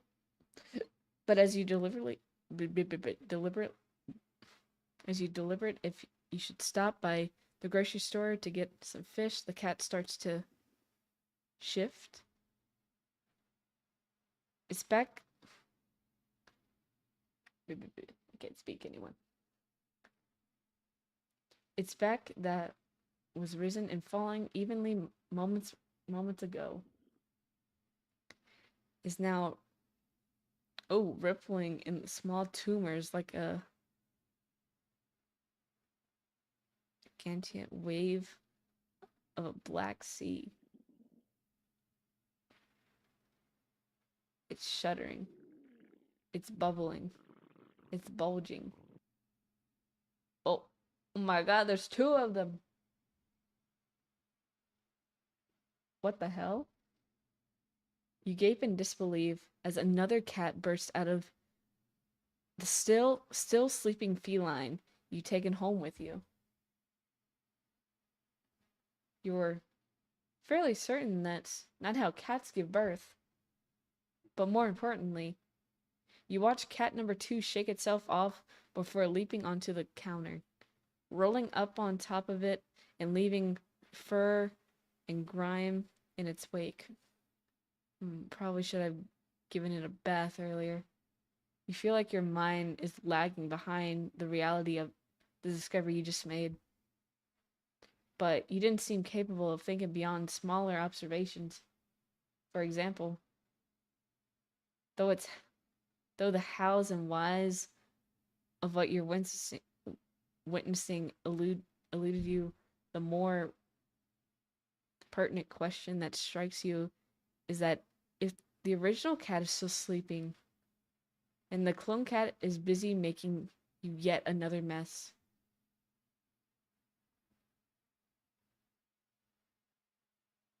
then where are all the other clones? Suddenly, 2 cats look directly at you in perfect unison. Their eyes pin you to the spot with their intensity. But you realize, with the familiar seeking feeling of being watched from behind, they're not the only ones looking at you. You slowly turn around. Packed in the hall behind you, from the floor to the ceiling, is a living, breathing, withering wall of cats, of clones, all piled on top of each other. The glowing golden eyes of every cat in the enclosing wall of pure black fur. Every single eye is trained on you. Out of fear and sheer desperate need of distance yourself from this blight on reality and order, you take a single step back. And in response, the wall just breaks. The cats all stampeding over you. It'd be kind of cute if their soft paws weren't hiding claws as sharp as knives. You try to protect yourself. But there's just too many of them. Blood leaks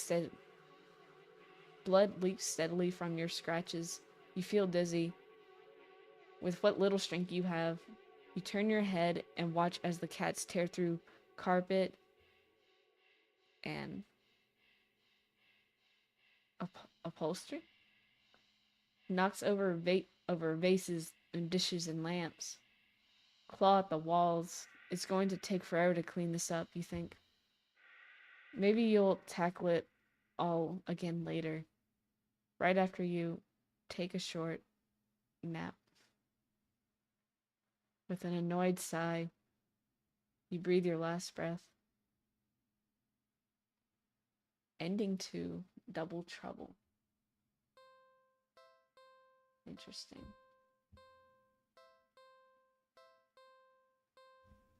Very, very interesting.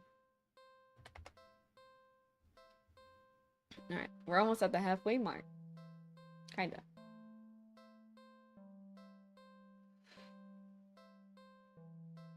Let's see. Right.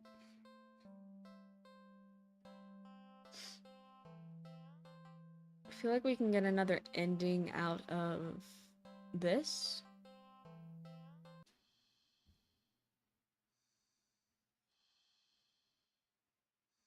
Okay. Let's try to move the cat this time. You tentatively nudge the cat in an attempt to make it move on its own. It doesn't budge in the slightest. Let's try again. This is your bed. You push a little more firmly this time.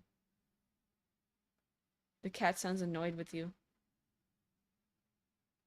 Alright, let's do it again. We didn't learn from the petting, did we? The cat opens one yellow eye and slides it up to look at you. voice... Is its voice a little deeper than before?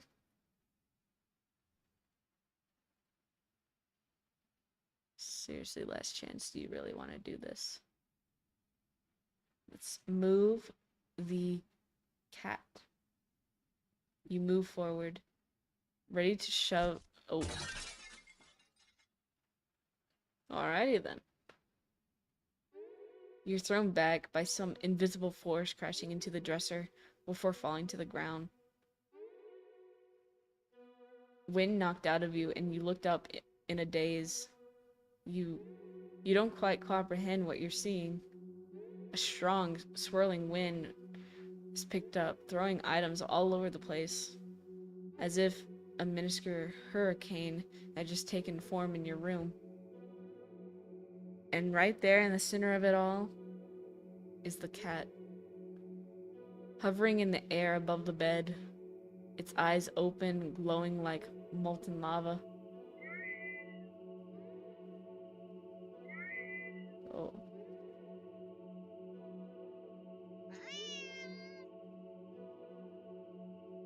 I think the cat is angry. I would say it's angry. You watch as the vortex rips open the center of your bed and panic as it was swirling wind turns into a vacuum, dragging you towards the bed. Your nails catch and tear as you desperately try to cling to the carpet.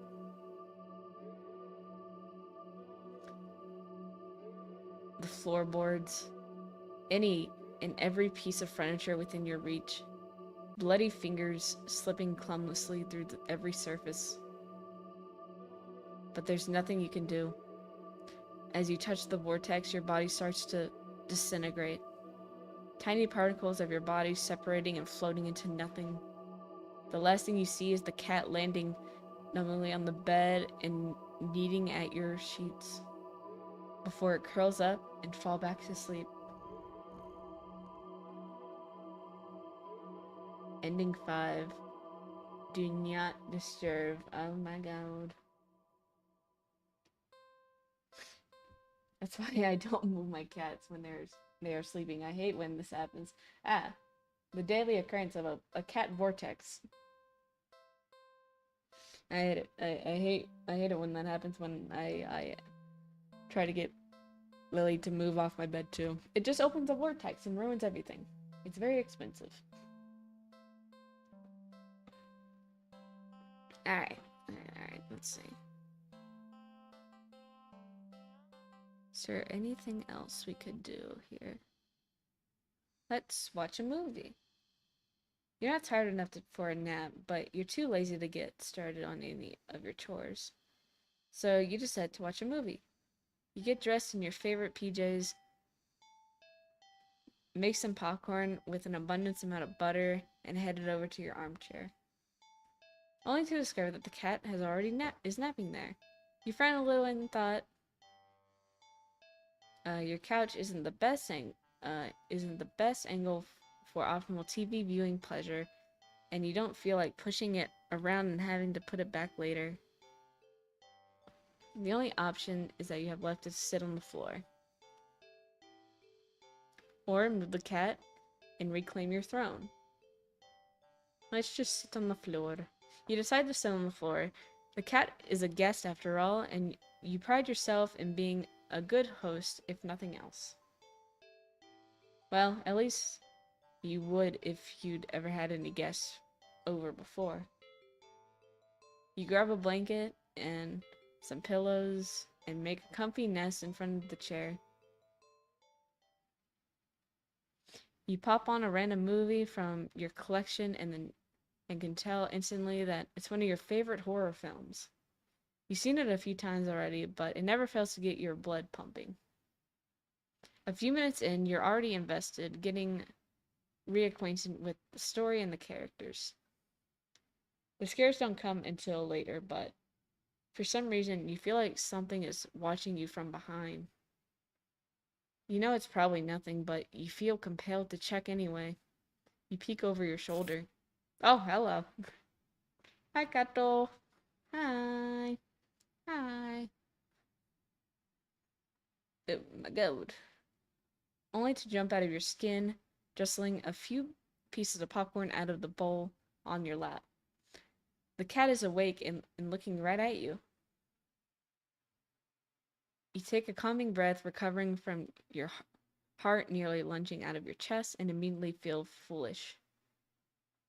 It was just the cat, of course. It was so quiet, and you forgotten it was right behind you, even though it was the whole reason you're sitting on the floor in the first place.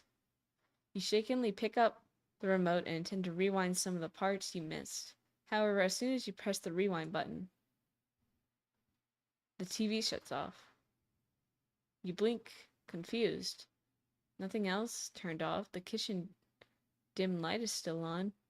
The digital clock is still glowing, and the movie player is still rewinding. Power clearly didn't go out, so why? You feel a chill run down your spine as you catch the cat's reflection in the dark TV screen. It's still looking at you.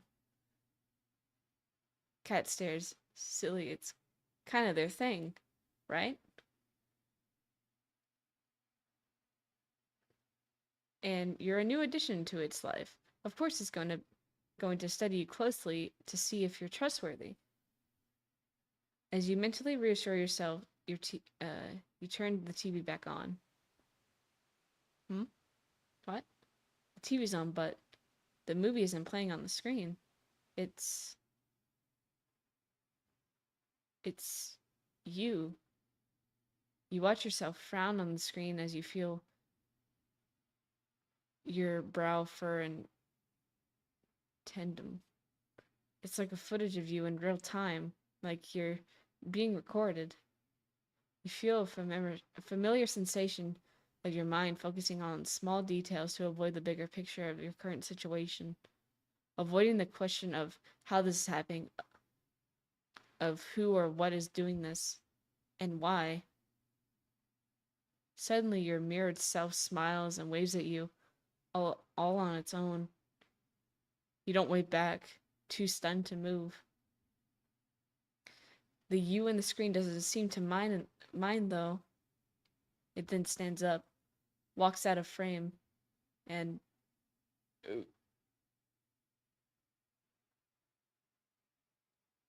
a terrified yell rips out of your mouth before you can think to stifle it. On screen, in the chair, is the cat. But it's wrong. What the fuck? Holy sh! I don't like that. I hate it when this happens to my cat, man. I don't even have a cat. Oh my god. It twitches, pulses, and romantically with its slow, almost etherical breaths.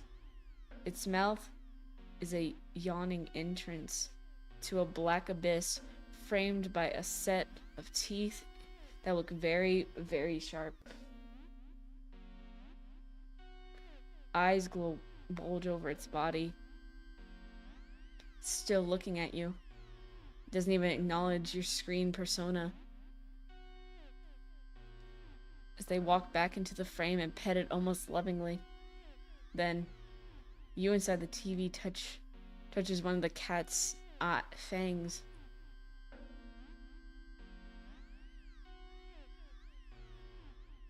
You flinch at the sudden sharp pain in your palm. You look down. Sure enough, your hand is bleeding. You're not particularly afraid of blood, but for some reason the sight of it leaking out of you sends another chill down the back.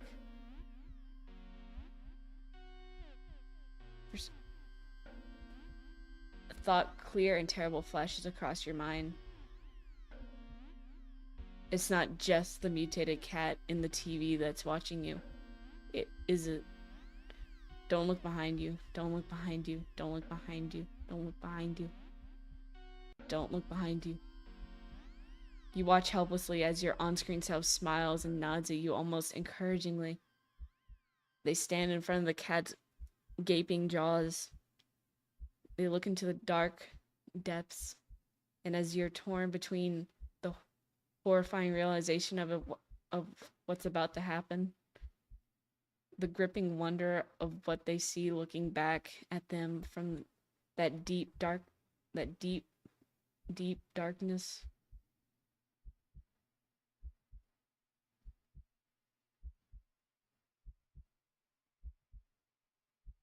They jump in. The darkness is a sudden presence all around you, pressing in, holding you down, and yet you somehow feel weightless. You can't tell if you're falling, but it doesn't feel like you're lying down or standing either. You feel warm. You feel cold. You feel everything. You feel nothing. You feel nothing. Ending 3, silent film. Oh, hello. Hi, friend. That's not what you looked like before. Hello. Oh, hello. Hi, Pandas. Thank you for the raid. You came in just in time. Look at the cat. Ain't he lovely? But welcome in, Raiders. I'm SeaVariii, the train conductor of Limbo. I'm currently playing Do Not Take the Cat Home. Or Do Not Take This Cat Home. Sorry. I don't mean to disrespect the cat. We kind of gone through a lot. As you can see, we are... Hold on. We actually just finished an ending. So we are currently 18 endings in out of 40. How was your stream, Pandas? I was there before when you were just chatting. How was Fortnite? I knew you played a little bit of that. I know you've been having some issues with your stream. Hopefully it's been good. But welcome in, everyone. Pandas, if you need to go rest, please do so. It was fucking... I see. I see. Okay overall, but that's good. That's good. If you need to go rest, Pandas, please do so. That goes for anyone from the raid. I am here with our little furry friend who's very friendly. I might add. Nothing has gone wrong whatsoever. It's just a cat, you know. It's just a cat. But I know we were talking about this game before. I do recommend it, Pandas, if you ever decide to play it. If you want an idea of what it is, it's kind of like think of like a Goosebumps storybook where it's like little stories that have like a twisted ending or something like that, or scary stories to tell in the dark. It's really good so far. I do recommend. So I guess it's a good thing that you missed like 17 to 18 endings. And yet, yes, Atomica, 40 endings, indeed. So we're about to continue on and try to finish, try to at least get halfway, at best. 500 cigarettes. I cannot escape. Hi, Dusk. Hi. Did you take the cat home? We did indeed. Things have gone horribly wrong, as you can imagine. But we're about to go load back in and try a different ending. Because luckily, this game saves at very important story points. So we're about to go into another one. Did you get the cat killed? I would say the amount of deaths has piled up. Me 18, cat 0. Cat is a very powerful force, I will say. Hi, Swiss. Oh yeah, we're continuing our endings. But hi, Dusk. Hold on, let me actually scroll up. Hi, Eliza. Hi, Rodent. Hi, Atomica. Hi, Sean. Hello. Hi, Swiss. Yes. It's just a cute little cat game. There's nothing wrong here. Nothing wrong ever happens at the cat, okay? The cat is our Lord and Savior. It totally didn't have me saying yeah at the screen for the past 10 minutes. The cat is too OP, yes. Alright. I was getting it. This is like telling scary stories. So I hope you like me reading, which is a very rare sight for me. Alright. Strange one, that is. Yes, strange one, that is. Look at him. He's just a little shadow. He's a cutie. Alright. Sorry, cutie, but that is my spot. You pick up the cat, and place it on the floor. It's clearly upset with you when you try to pet it as an apology. It dodges your hand and scampers away. You shrug and put on a random movie before nuzzling into your chair. It's some horror film that you love to heckle from the beginning to end. Nothing but an endless string of pointless jump scares. Did the writers not know the meaning of the word subtle? Speaking of subtle, Foxy jump scare. What was that? Was that in the bathroom? The cat must have gotten into the medicine cabinet or knocked something over. Calming your thundering heart with a deep breath, you pause the movie and get up to investigate. Whoa! The cat dashes between your legs from the hall. Fleeing the scene only makes you look guiltier, you know. You're even more reluctant to see the damage now. You just want to relax and watch your bad horror movie. You go into the bathroom and turn on the light. Just as you thought, all the stuff in your medicine cabinet is scattered on the tiles. You sigh. At least none of them look broken or damaged. You crouch down and pick up everything. Did the door just close? Did you bump it when you crouched down, or... Well, at least the cat can't come in and make more mess. More of a mess this way. The lights? Did you just replace the bulbs? They weren't faulty, were they? You never remember to hold onto your receipts for situations like these. You doubt you'll be able to get your money back. Ooh. You stand up. You shake out the pain in your knees from crouching and opening your medicine cabinet. Carefully, you place everything back where they belong, making sure nothing is missing. You close the cap. Oh. That's like the first, like, I think that's like the first, like, genuine, like, ooga booga jump scare. Like, everything is kind of subtle, you know, things like pop in, but it's not like Foxy jump scare. Oh, Jesus. You jump back, slamming against the wall, covering your mouth. You look back at the mirror on the medicine cabinet door to see nothing. Nothing. Well, what the hell? Something was there. Or something was... You know you saw something just now. You know you did, right? You definitely saw something. Jesus Christ. Eh, it's just the wind. You rush out of the bathroom and slam the door behind you without looking. You enter the hall and... No. Hi, Kitty. Hello. No, no, no, no, no. You shield yourself with your arms and... Nothing. Nothing again. You peek through your fingers and see... just your usual hallway. You don't feel very good. You need to go sit down. You carefully make your way back to the dark living room, trying not to overwhelm your senses any more than you already have. Maybe you should watch something a little more lighthearted, or lie down instead. You don't know. It's a little too hard to think. You just need to sit down. Stumbling forward, you reach for your chair, but... Hi! Hi, little guy. Doggy. It's nothing. Nothing at all. Just the cat, sitting back in your chair again, looking up at you curiously.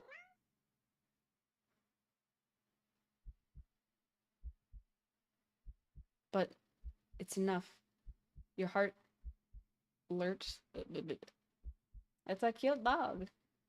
Lurks so heartily out of the mixture of fear and anticipation that it completely gives out. Your eyes roll at the back of your skull. You feel yourself falling back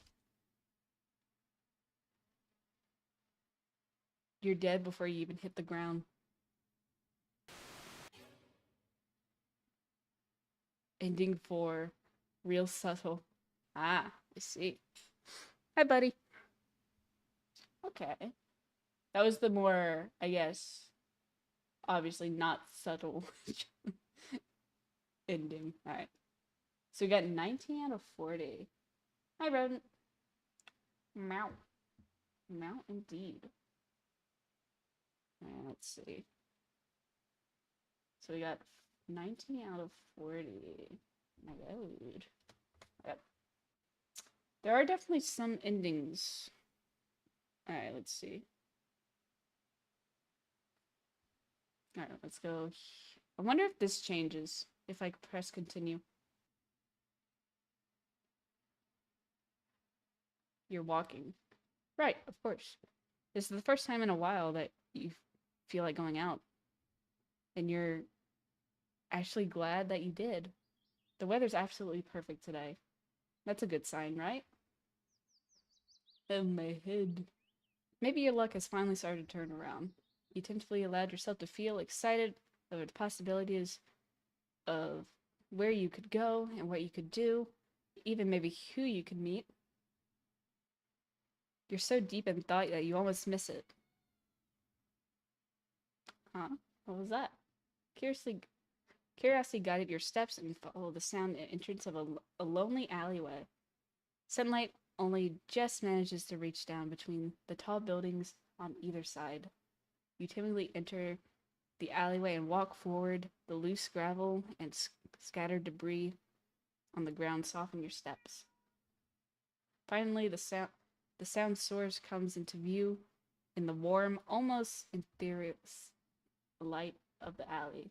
At the end of the alley, it's a big cardboard box. It's a cat. Guess that should have been obvious. Hey, little guy. Interesting looking cat. Pretty yellow eyes shine like gold among dark sea of black fur. Puts his paws out. Okay, we've been through this before. So, you look so familiar, right? Alright, let's see. Alright, so there are a lot of things I could do if we didn't take the cat home. Sorry, Kitty, you are not coming home with me.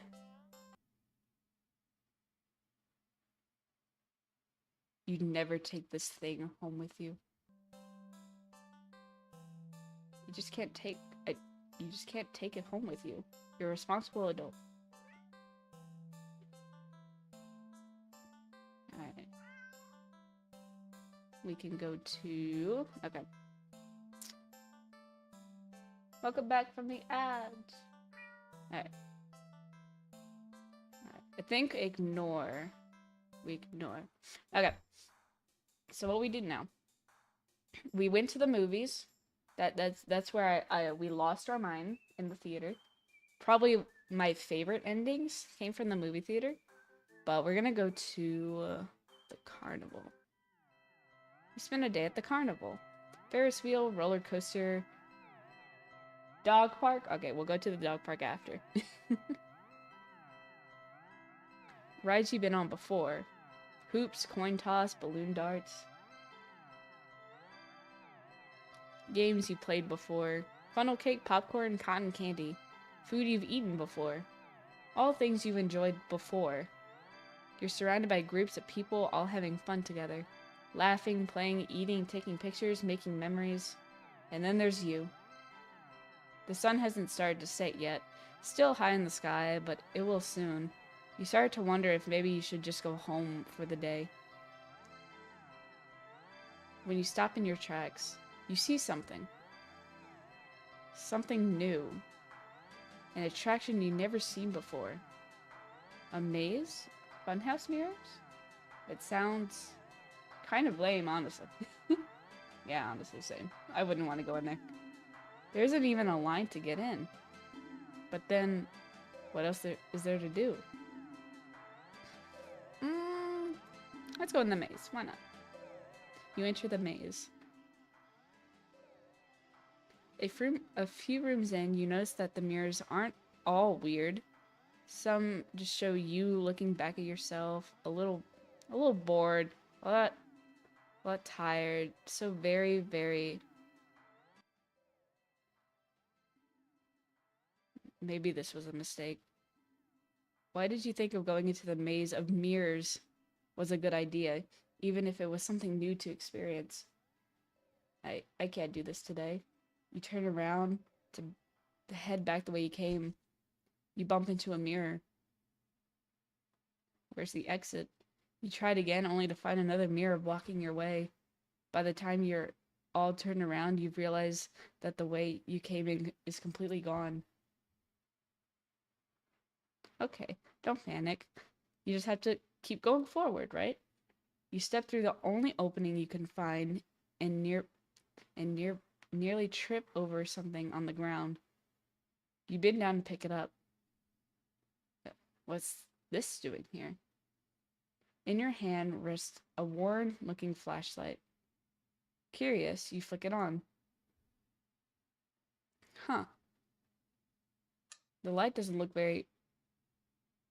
Crap, the lights. Not the lights.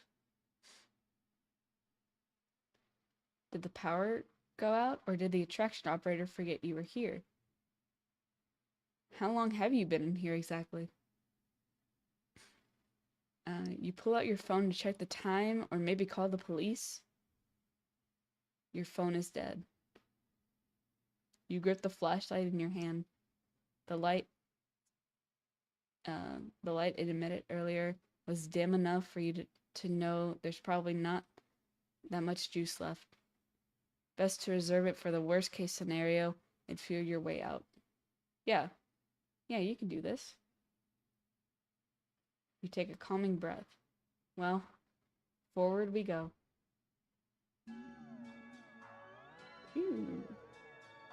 Hello, darling adventurer. Welcome to the Mirror Maze. Would you like to know how to navigate the maze? Ooh, there's a lot of endings we can do here. Alright, let's start with the I guess the top one. Yes, I need help. Once again, welcome to the Mirror Maze. You're in a bit of a jam, don't worry. You're in good hands. Or rather, good paws. Hi! See these little cuties here? They'll be doing their best to guide you through the maze. Aren't they gorgeous? Or aren't they generous? I can't read. When you enter the room, the emergency light will flash, letting you see the path before you for a second. And also what lies beyond them. Whenever you see these kind of kitties, just go where they are and you'll reach to the next room. Unfortunately, they're not the only things here. I highly suggest you refrain from following any of our other guests. They can be sneaky and distracting, but they're always hostile. So please take caution when advancing to the next room. Of course, this wouldn't be much of a mirror maze without mirrors. Can they hurt you? No, they're just mirrors, silly. They don't do anything at all. You can't do anything to them either. They're just an obstacle you can't pass through. Go left, go center, or go right. The choice is yours. Although, if you find a room with no helpful kitties in sight, and all the paths lead to a mirror or something else, it's recommended that you stay put, and then maybe it will work itself out. Now for your navigation tools.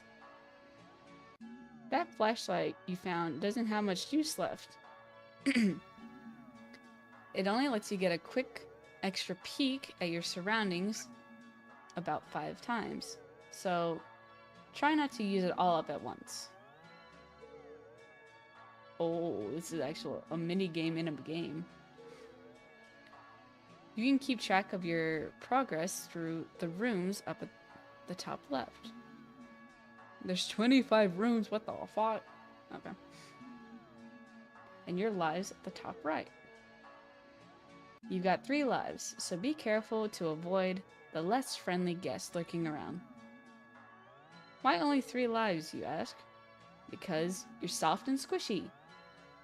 It wouldn't take much to damage you beyond repair. And besides, you're human, and humans usually only have 1 life, yes? And yet here, you got 3. Don't you think you ought to show a little more gratitude?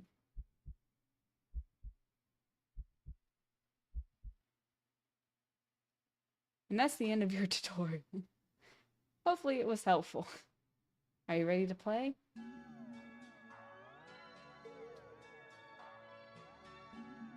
Oh.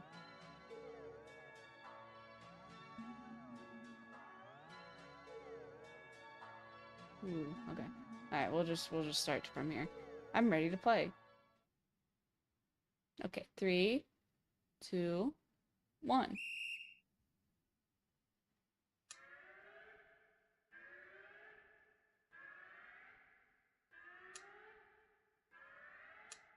Oh, okay.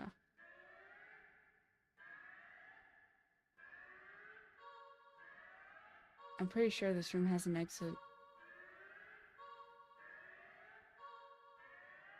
I'm gonna go center. Oh, okay. Not that way. Okay. We'll go right. Okay, next room.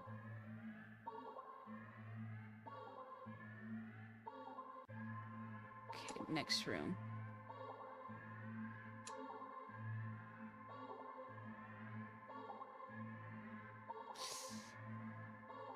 Okay. I'm guessing here. Oh, you piece of shit. This room feels off. Just wait. I think something has just changed. Oh, right. Oh, that is not a cat. Oh, I died.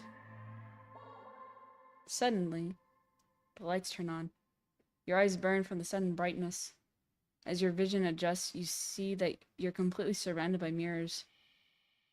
The reflections, all grotesque in unique ways, look nothing like you. But they do look hungry. You back up. You don't know where to go. Was there even a way out to begin with? You bump into a mirror. You feel a hand firmly grip your shoulder. My shoulder! How dare! There's a sharp pain on your other shoulder. Oh, hello, friend. You're not a cat.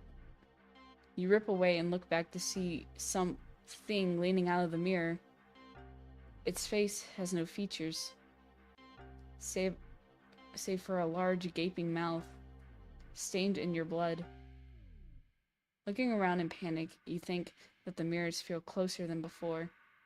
The path you came from is long gone.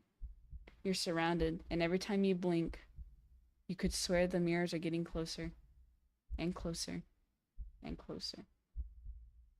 Your horrifying reflections look hungrier, and hungrier, and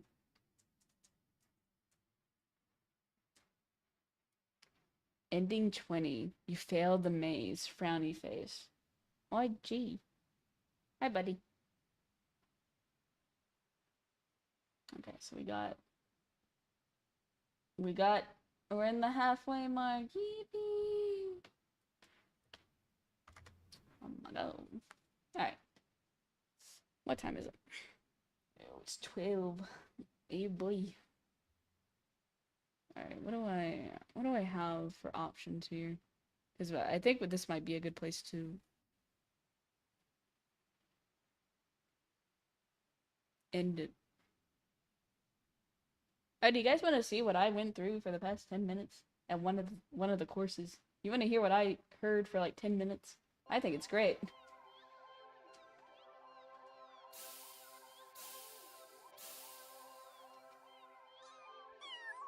Come on.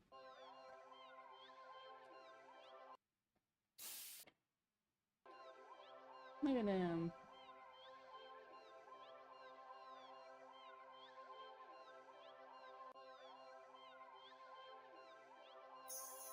This is what I heard for like 10 minutes. It's great. I think this is great.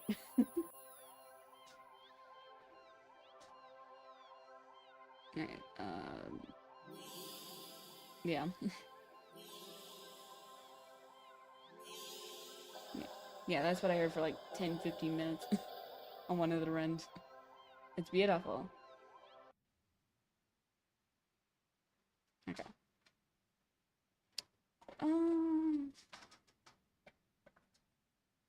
I think that's a good place to wrap it up. Oh, I hear. I think that's a good place to wrap it up. That's a good stopping point. We're halfway through all the endings. So, 20 through 40. That's a lot. But we'll return to this game probably next week. But yeah, I highly recommend the game. It's quite an interesting game, I would say. I enjoy it. I love burrito wraps. Oh my god.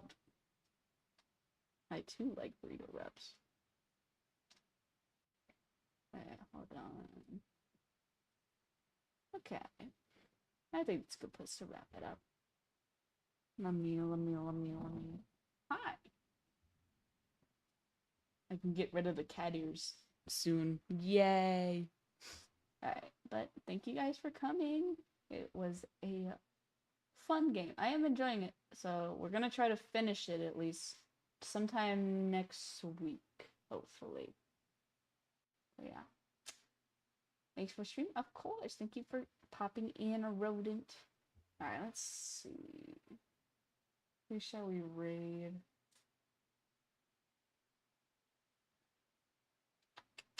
Let's see. Is there anyone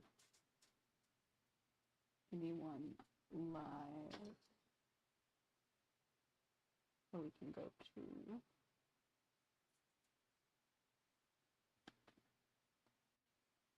Let's see. Rennie's live. But I don't know if you guys want to go to ASMR after a horror game. I don't know. Maybe that will calm people down. Do you guys want to go to ASMR? There's Final Fantasy.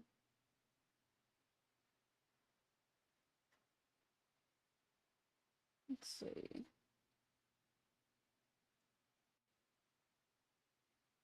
I just go wherever cause friend. Okay. Let's see.